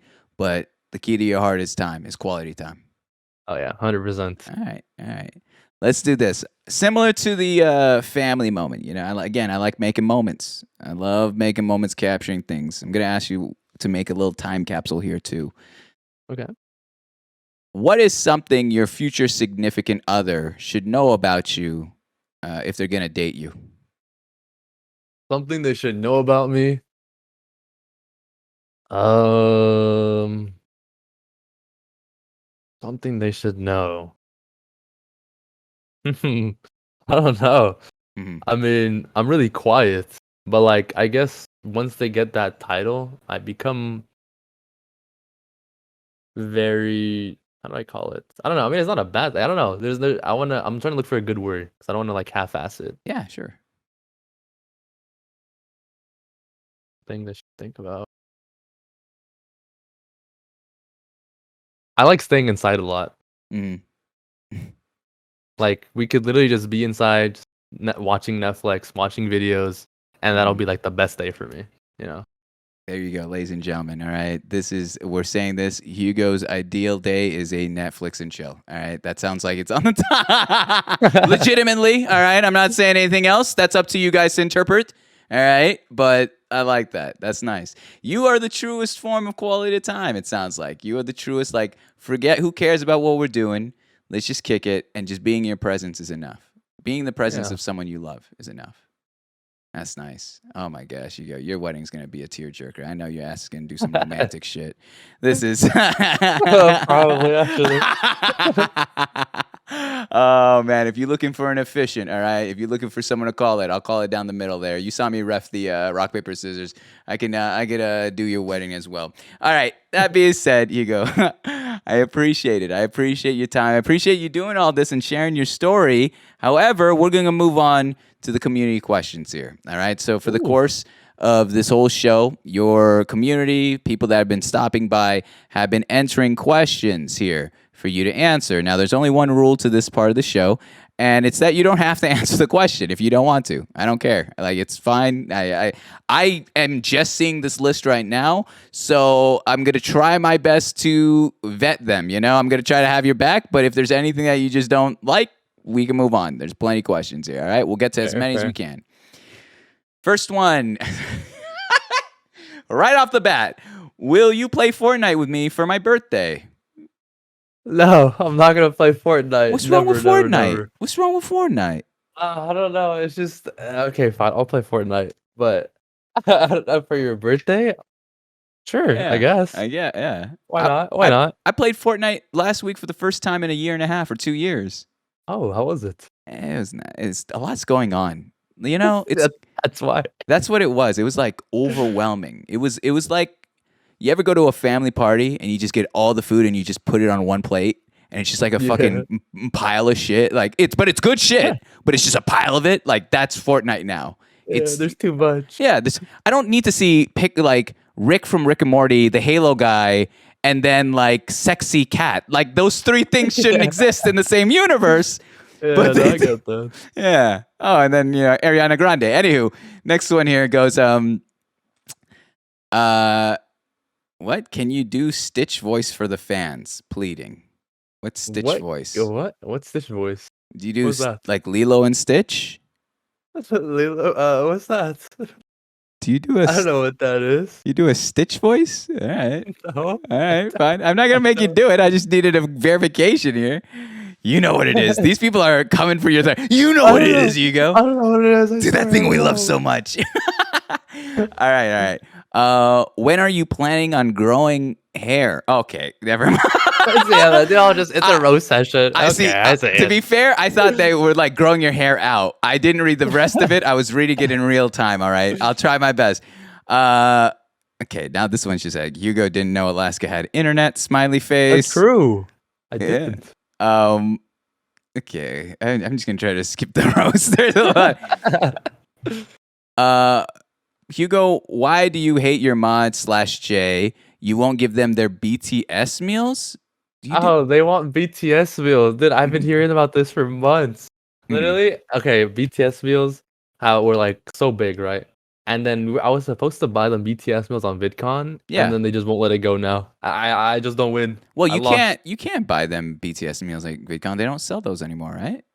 Yeah, they don't. And then now they're just, people are right. Give me my BTS meal now. Oh my gosh, get ready for that. Get ready for them to unionize.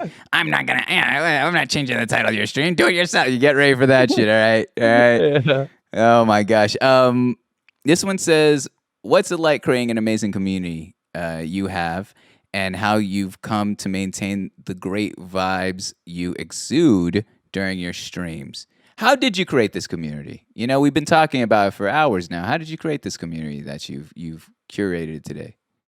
Well, I didn't really create it myself, right? I usually got, lots of raids out of it. It wasn't just me. But the people, if they saw who if they gave me like 10 minutes, maybe half hour, maybe 5 minutes, they'll realize, I just vibe, I chill, relax, we banter with each other. But the person I have to give like my utmost respect and like, praising on a pedestal because of why I have a platform would have to be Boomer NA 100%. Like I'm pretty sure people know me on his stream because I'm usually there every now and then as well. But I feel like if it wasn't for him and him like giving me like a green light, be like, oh, this person's cool as well. Yeah. Definitely got some good vibes. Uh, I definitely wouldn't be where I'm at today. And then because of word of mouth, everyone else would gonna be like, oh, oh yeah, this person's chill. He's relaxed. He got some good music. He's a vibe. He's Yeah. a decent at games and whatnot. Yeah. But at the start, at the end of the day, it mostly couldn't be done without the people that actually came. The ones that were there from the beginning. Made sure that we stood together in a sense. The streamer can't stream if the chat's not there, and I Yeah. feel like the chat deserves more than what they don't know. I agree. See, it's crazy. I think the best marketing. Everyone wants to talk. If you're a streamer, you're looking up top 10 tips for streaming. Here's whatever on YouTube. But some of the best marketing is word of mouth, and it's just someone vouching for you behind closed doors. Even not even when you're live, just someone being like, yeah, no, this person's a homie. Go check him out and go support him. And it's something as simple as that. And that's awesome. That's awesome that Boomer gave you that push in the right direction and gashed you up there. This one says, "Hi moms, do you know about Hugo Auntie's Twit account? It's a joke Twitter account bullying Hugo. How do you feel about this Twitter account, Hugo? Give me your take." There's a Hugo's Auntie. There's a Baldify Twitter. What? There's someone that actually has Soundify Twit as Ooh. an ad too. I don't know. It's kind of fresh. They can do whatever they want, but Yeah. it is what it is. I mean, the Hugo's Aunties are very banter friendly, Mhm. so it's not real. Okay. But I don't mind it. All right. This one goes, Hugo, if you don't eat after this, I'm going to be mad. Also, I like your plushies on the couch. Thank you. D. There you go. There's some love there. What advice would you give for streamers who are starting out, Hugo? Advice that I would give is don't look at the numbers. Never ever look at the numbers. Usually that's a big reason why people stop streaming. They look at it and like, oh, no one's watching or something. Mhm. Also stream whatever you want, but make sure you're doing it to at least it's TOS friendly. As long as you're playing something, you're having fun. Just make sure you're not looking at the numbers at the same time. So just let's say if you're playing Minecraft, play Minecraft, stream it. You're playing, God of War, play God of War, stream it, have fun with it. Make sure you're having a good time because a forced stream is never a good stream. Yeah. And you still and much like anything, you're also trying to establish something. Like people don't know. Like let's be honest for a moment. People don't know who you are. Like they have to understand who you are and what you're made out of and what you believe in, and that comes with time. So everyone wants to talk about going viral, but in this day and age of technology, everyone goes viral. Like it literally, someone goes viral every day. So build your shit, build who you are here, and if you're really trying to do this as a full length thing, if it's for a hobby, then yeah, fuck it, like have fun, man. There's a lot of shit you could be doing here. This one says, okay, this one's a paragraph here. Let me try my best. Short and also bald man Hugo, not to continue to harp on the two in one shampoo thing. But you said you've been using it your whole life, and while I recognize it's likely a joke when you say you're going to continue using it, I wanted to ask, based on that resistance, do you so the real question starts now. Do you tend to resist change when it comes to habits that don't affect others but may affect you, even if only by a small margin? Say that one more time. I'll make it even easier. Let's simplify this question. Holy cow, this person's asking for like a fucking manifesto right now. Let's make it a little bit easier. Do you resist change? Is change hard for you in life? Nah. Whether that be Depends. socially, emotionally, relationally, professionally. I feel like if I'm doing something every day, change is hard, right? Yeah. Obviously, change could be easier after you adapt to it. Yeah. But I think I value change. Change is always gonna happen. It happens every single day with myself, with yourself, the world, things that happen around us. It's inevitable. True. Change is for good. Yeah. So I think I value it a lot. So I try to adapt to it as much as I can. All right. It says, Hugo, you gained traction quite quickly and now consistently pulling three-figure viewers. Was it hard to adjust? And is there any really big differences you've noticed as you gain more viewers? I'm very proud of your growth, and it's been a pleasure for you to find the success you deserve, and I can't wait to see more. I'm not really sure. Okay, well, so the reason I even got traction Hmm. was because bless you. Oh, I'm sorry. Uh, you're good. You're good. Was because word of mouth. I definitely didn't get here on my own. I promise you. If there Hmm. were routes that I could do to actually get here on my own, which could take longer, I would recommend spreading your platform. Go on YouTube. Go on Twitch. Go on TikTok. Go on Twitter. Go everywhere. Hmm. Spread it everywhere. Let the entire world know. Because just doing it on Twitch alone is definitely not the best way to do it. Yeah. Um, but I see the biggest changes in terms of streaming with more numbers Hmm. would have to be that I can talk more to chat. Because usually I'm a quiet person unless I'm not reading chat. So I feel like I'm more socially talkative with everyone else. And it's allowed because usually if I don't really talk throughout the day, usually if I'm off the stream, I'm Hmm. watching a video, I'm playing a game, I'm just like quiet, just there. Yeah. I'm not really doing anything, I'm not really saying anything. But I feel like with more numbers, I feel like more people start to chat unless they're lurking, which lurkers are also amazing too. Yeah. Yeah. I can just talk more, which I think is a really good thing in my opinion. I love talking to chat. I think that's the best part of streaming in my Mhm. opinion. Were you playing a guitar? I'm sorry. What was that? Oh, sorry. There's Oh. a grandfather clock. The Oh grandfather clock shit, out that there. scared the Yeah. shit out of me. I'm like, and I My bad. started My checking my bad. shit. I was like, is there like an ant in my ear? I don't know why that was the next thought. But no, My you're good. bad. You're good. You're good. You're good. You're good. Don't ever apologize. It's fine. It's a little jump scare for whoever's watching this in the future. What's here? It goes,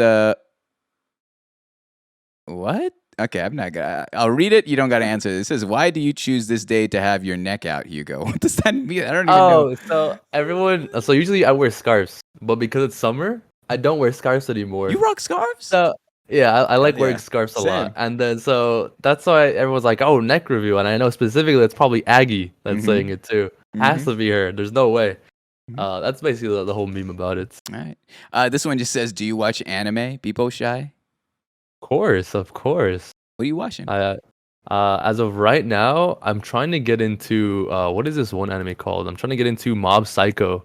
Oh, I heard a lot okay. of good things about it. But one of my favorite ones is Beyond the Boundary. I'm not sure if you heard of that. No, I'm a little bit out of the game. The last anime I You're watched, good. the one that I watched the most was like I remember when Bleach was the hottest thing, and so Oh, Bleach. but then it lasted like 200 episodes, and I was like, all right, I gotta move on. There's this Yeah, I random feel that. one because I love jazz. Mhm. Is Kids on the Slope. If you like jazz, Kids in the Slow. it's such a like a it's the equivalent of like a hipster hipster anime where it's just beautiful Ooh. jazz music. There's no fighting. All right, let me just get this over. There's like it's like drama-esque. It's so I don't know. I was chonged out of my mind for a weekend and I banged it out in 2 days. All right, I watched the whole thing. I was like, it's I fucking good. remember. It's good shit. But let me ask this. Okay, this is asked at least once every show. I'll give you was once again. You have a way out. Who's your favorite mod? My favorite mod? Yeah. Myself. Amen. True. Self love. Amen. Amen. Amen. Oh, That's every streamer's should be answer. All right. Let me see here. What is your favorite song to listen to while you're driving in the car? Please, Hugo. I need to know. I need new music. I'm asking respectfully. wait, for new music? Yeah. Well, the original question is like, what do you listen to in the car? What's your go to? Do you have a playlist? Do you have Um, songs? What are you talking? I usually listen to the regular playlist that I use every single day on stream as well, which is called Mm-hmm. Kickback. It's lots of good bangers in there. I usually make sure it's a very kickback vibe. Yeah. Um, yeah, that's what I use every single day. Mm-hmm. Okay. Why won't Hugo let us do one watch time? What's one watch time? I've never heard of that. So watch time is like how long you've been watching a streamer, and usually there's a Yeah. command for it, and it tells you how many hours, days, months, weeks that you've been watching. And every time they do it, Mm-hmm. it's puts mod check. Wouldn't you like to know? And Oh, why won't you let him do it though? because then there's a spam of just watch time, and I'm like, Classic. yeah. Explain the story of how you got the name Soundify. Oh, so basically, all my names that I've stolen. I'm gonna be honest with you. I started playing RuneScape when I was 3 years old, Mm-hmm. and my brother's account name was Cliffhanger1. That would have been my original name. Mm-hmm. And then I slowly transitioned over to Clips Hippie on League of Legends. And Mhm. then I went to I Still Don't Get I, which was my other brother's account name. And then I got small guy for myself. Internet underscore Jesus was from a friend. And then when I was 16 or so, my brother was like, "Yo, you want to come to a party real quick? It's with pizza, like just like a small, kickback party with a Yeah. couple of friends." And then I saw when we went over there was a computer and his friend was playing Maple Story. He Oh used to wow. kind of like but the thing is he made money on Maple Story, like IRL money, Oh damn. by shutting down the servers and crashing it and then duplicating items. And then I saw his username. It was Soundify. I was like, it's like cool last name. Yeah. And I said, yoink, it's mine now. So that's how I got Soundify. Yoink. All right. Well, hopefully he's not watching this so he doesn't crash your servers, but we'll see. That's Yeah. that shit's funny. I did not recognize that. This one just says, "What was the inspiration for that hot and sexy outfit today?" What is your inspiration for your fit? Where? The fit you rocking right now. Don't try to give me a mod check right now. What is this shit? I don't know. I like wearing this. Like I like wearing I don't know. There's a lot of Korean fashion I've been looking at recently that really attracts me to that specific wear. So I guess that's mostly where I get my fashion sense from. Yeah. That's I went out today, so I just started wearing. I wore this today. That's basically it, to be honest. I could sense it from you. You really do like a lot of Asian cultures, not just. And I feel like I found that through your work history, which is wild enough. When you started talking about the bubble tea, because that's a very specific place to work. You know, I gave you the Starbucks, but to say bubble tea and Din Tai Fung, I was like, all right, there's a pattern. All right, he's got a type, ladies and gentlemen. He's got a type or a place of work. But that's dope. That's dope. No, I love Asian cultures, man. All right, there's so much history behind it. This one just goes. I'm gonna read this quick. Hugo, can we? Okay. Oh my gosh, I almost fell for this. There's too many. There's so many traps here where it's like, Hugo, can we pretend that airplanes in the night sky are like shooting stars? I really need a wish right now. You got some characters in here. Moms, don't let Hugo fool you. He got into volleyball for a girl, not for his brother. Motherfucker really out here lying to you. Shake my head. No. I said it was for a girl, but then my brother kind of convinced me too, It was like the best of both worlds. That story could have existed with no brother in it. You could have not said your brother at all, and I feel like we still would have gotten the full scope of that story. Yeah. Oh my gosh, what a hound. All right. This one says, what are your best relationship tips? All right. And then says, people shy, you smell. Oh, you smell hard. All right. There you go. Best relationship tips. Go ahead. Best relationship tips. Communication is key, right? Mm-hmm. But make sure you're communicating it right. Usually there's a wrong way to communicate things and a right way to communicate things. Make sure you're doing it in a positive reinforcement way. That's the biggest thing. That's the most important one. Where did that come from, if I may ask? Where did that sounds like that you spoke very, very, like that's something of the heart. Where did this come from? That just came from, I don't know, because usually people don't ever say what they want. And that's just not like with just relationships in general, like I'm a type of person where I'm straightforward, I get to the point, that's it, Yeah. But if you're not, you're not gonna come to me and tell me that, because I've been in the 3 relationships, usually if something was wrong, I'm the type of person to be like, yo, tell me what's wrong, please. And then they say, oh, it's nothing. And I'll beg one more time. And then after the 3rd one, I'll be like, yo, if you don't tell me what it is, I'm not going to care later on. And then I tell them, either you can tell me what it is now, or you can tell me we can come back to it later. And then that's kind of why, I don't know. I've seen people not communicate what they truly say. And it kind of is like, it irks me a bit. Yeah, totally. So I guess I'm a lot more straightforward in that department, which can come really rude, and I understand that. But that's kind of why it came out that way. Nice. All right, I'm gonna read you these next. I'm not gonna refresh the page anymore. All right, I'm gonna read you what I have now. All right, first one here. Did you know that chat exists when you started streaming, or did you not find that out until you realized you could chat in other people's chat? I didn't find that out until 2 years after I realized Twitch was a thing, and I was like, oh my god, it's not just a comment section.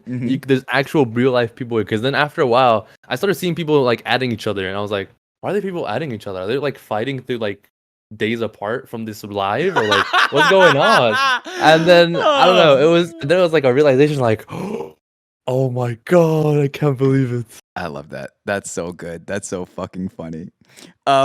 24-hour Skyblock stream when? Pause champ. Also, Momski hi. Oh, hello. Never again. Never again. Why I'm gonna not? do What that. was so bad about it? I played Skyblock, and then because okay, so if I'm addicted to a game, if I like a game, Yeah. I'll just forget everything exists. I won't Yeah. eat, I won't sleep, I won't drink anything. Like nothing matters. Mm-hmm. And I played Skyblock for 32 hours, streamed that, repeated that, and did it for a week. It was so bad. It was so unhealthy. But What is that's your that. deal? What is your deal, I'm just a dude? gamer, man. I'm just a gamer. Yeah, power to the players over here. Let's see what we got here. So Hugo, do you like cats or dogs better? People shy. I'm still bilingual, but only for you, Keck. Cats or dogs? I'd say dogs because I never had a cat, but I do want to get a cat. Mm-hmm. I feel like the internet trained me to like cats. I don't think I ever liked cats prior to the internet. I was just like, they're like I didn't hate them. I was just like, they're cats. But I love like That's a fair. doggo, you know. Anywho, Yeah. thoughts on Among Us? I've never played it before. I mean, it's a What? cool game. You've never. It looks How like a did you cool not game. get in that hype? I don't know. I feel like usually there's some games that are like really hypey. I'm like usually not the one that kind of Mm-hmm. fall into that. But I guess they're just it was hard because the group that I talked to never played Among Us either. So that's probably why. Fair. All right. These are the next 1, 2, 4. This one goes, psst, psst, Mom, don't tell Hugo, but we're all Hugo stans and love him, but we act like we hate him. People giggle. That's nice, man. That's cute. Oh, now we're getting to the holy cow. All right. In all seriousness, Hugo streams are super important to me. No matter how much shit we give him, the community still loves him more than anything. And that's from Neptune Heart. This next one reads, Hugo, I love your smile. Oh my gosh. You cute.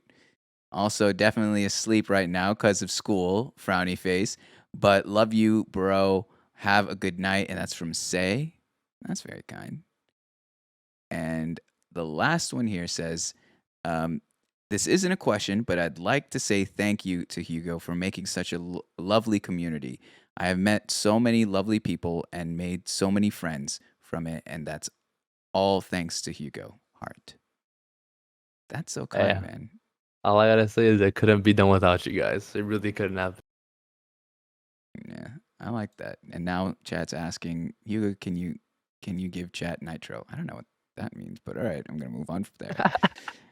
But Hugo, Soundify. I don't think I even called you Soundify like more than 10 times in this whole show. I've called you by your real name, all right? We're on real name basis here. And yet you do not know my own, all right? That's a kept secret there.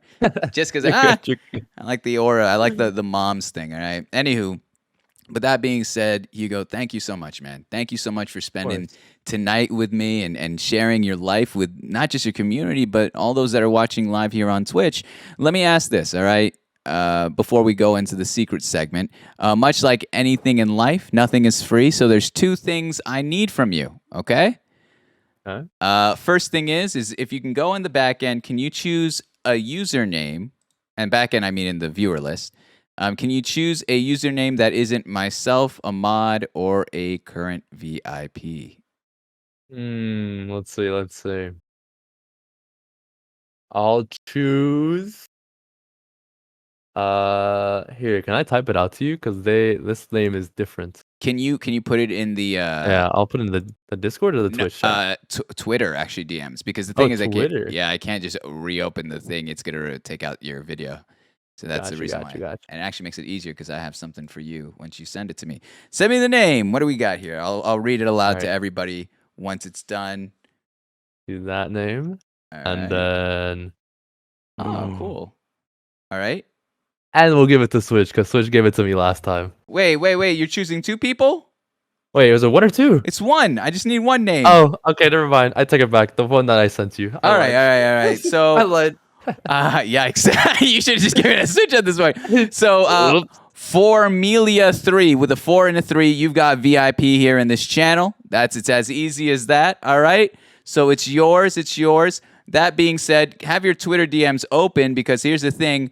I only have 5 VIPs. So I'm going to have you to choose one that's going to be taken out right here, right now. All right. I'm DMing you the names right now. We have Valen Globe, who's here today, Artist Jupiter, Starry Audrey, Feet, and Looney Eternal.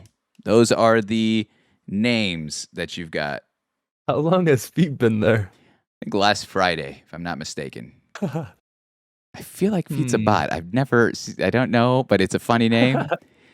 Everyone's saying to not take out Audrey, so hey, you know what? I'm gonna take out Audrey instead. Oh, Take that one out. All right, Take that one out. Starry Audrey, you're out of here. I'll take you out by the next time I do an interview. That is cold-blooded, dude. You are fucking cold-blooded. I was not expecting that. Jesus. And Soundify, I got one more thing for you, all right? What is it? We've interviewed for almost exactly 3 hours. We've been in a call together.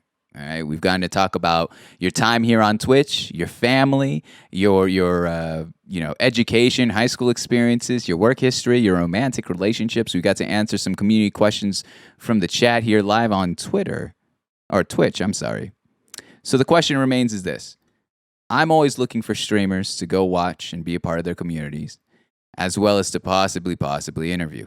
All right, but who would you like to watch go through the ringer with me, go through the exact same experience here with me, and share their life both online and off?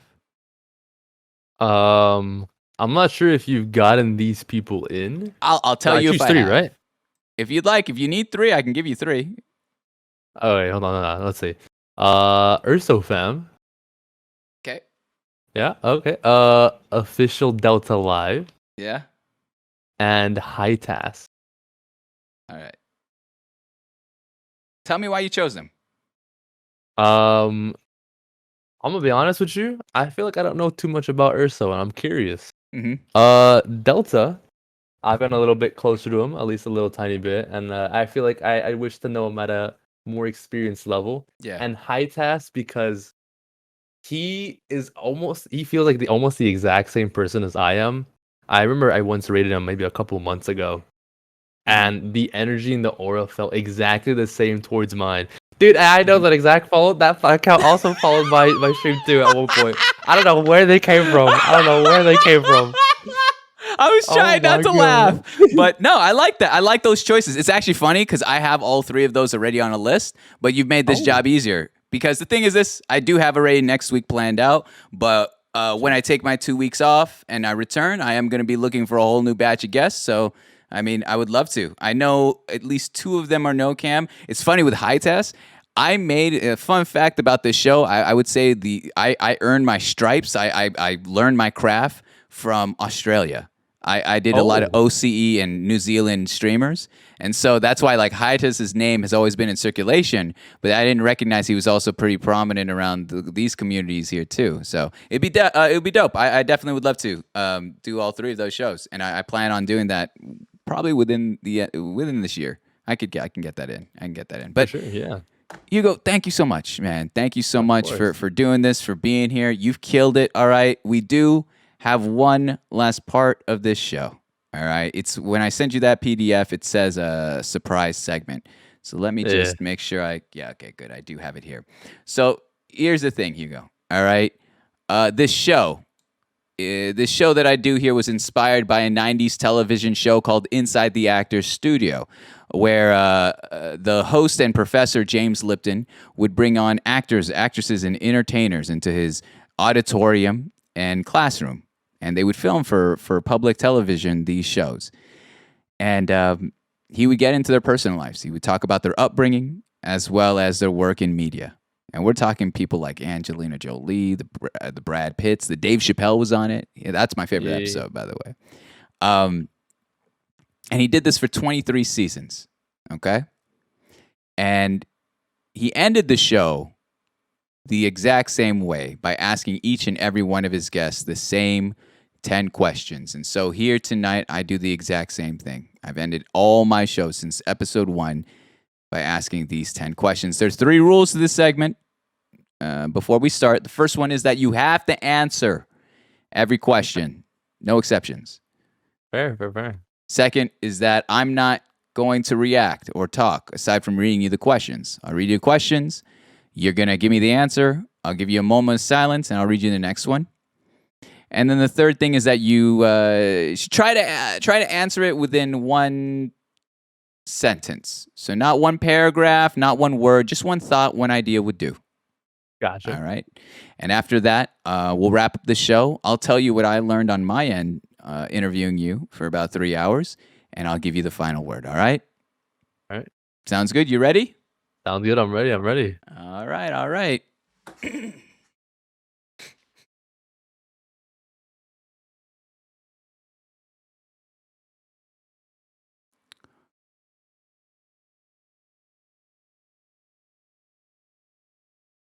Question 1.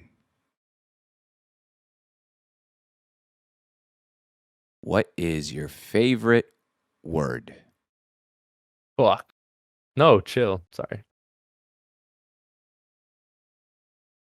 What is your least favorite word? Bad.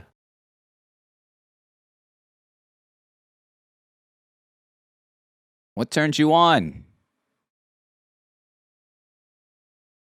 Faces.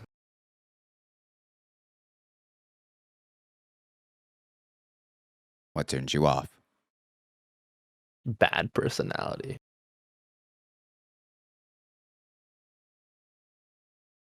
What sound or noise do you love? Like the rainwater, like the you can hear the like just think of any water flowing. What sound or noise do you hate?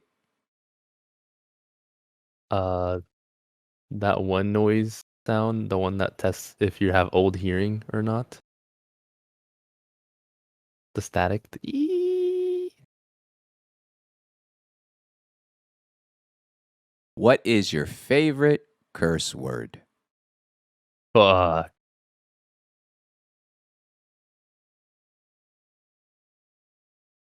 What profession, other than your own, would you like to attempt?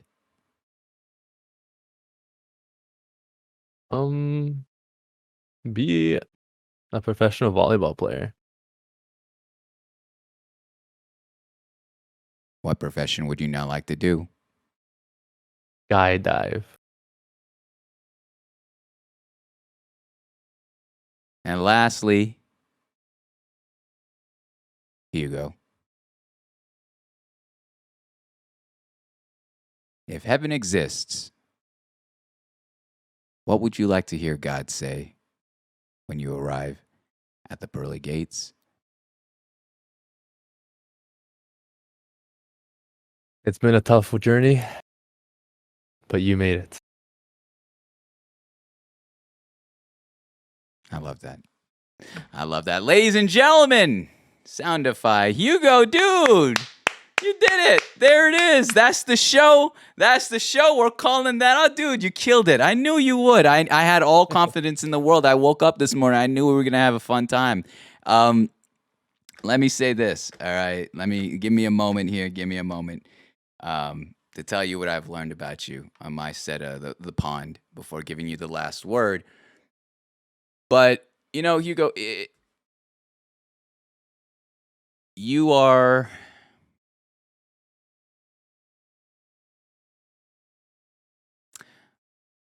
who you are as a person and what you, whether you want to say what you resemble, what you stand for, what you radiate, it's so gravitating.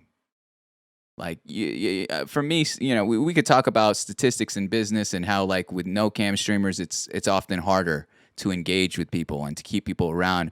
But I think that's a testimony to who you are as a person, and that even with simply your voice, we can hear and we can feel the fact that you've created this place that's welcoming, that's loving, that's comfortable. You know, the word vibe to me is so cliche, but it truly is. It's like a cozy coffee shop in the middle of winter time. That's how I like when I go to your streams, and I think that speaks about you as a person. And I know you give a lot of credit to your community, but let me give you the credit as streamer to streamer. All right, your community is a reflection of you. A streamer's community is a reflection of the streamer. So to see that these individuals are filled with so much love and support and adoration, as well as a little bit of trolling, just a little bit of trolling, shows that these are the qualities in which you emit out to the world, not to Twitch, not to the internet, but to the world at large. Going from there, I wanted to really commend you for your talk about your family, man. You know, as also person of color, minority. I feel that. I feel my parents or elders be marginalized for not having the same knowledge as those here in the States.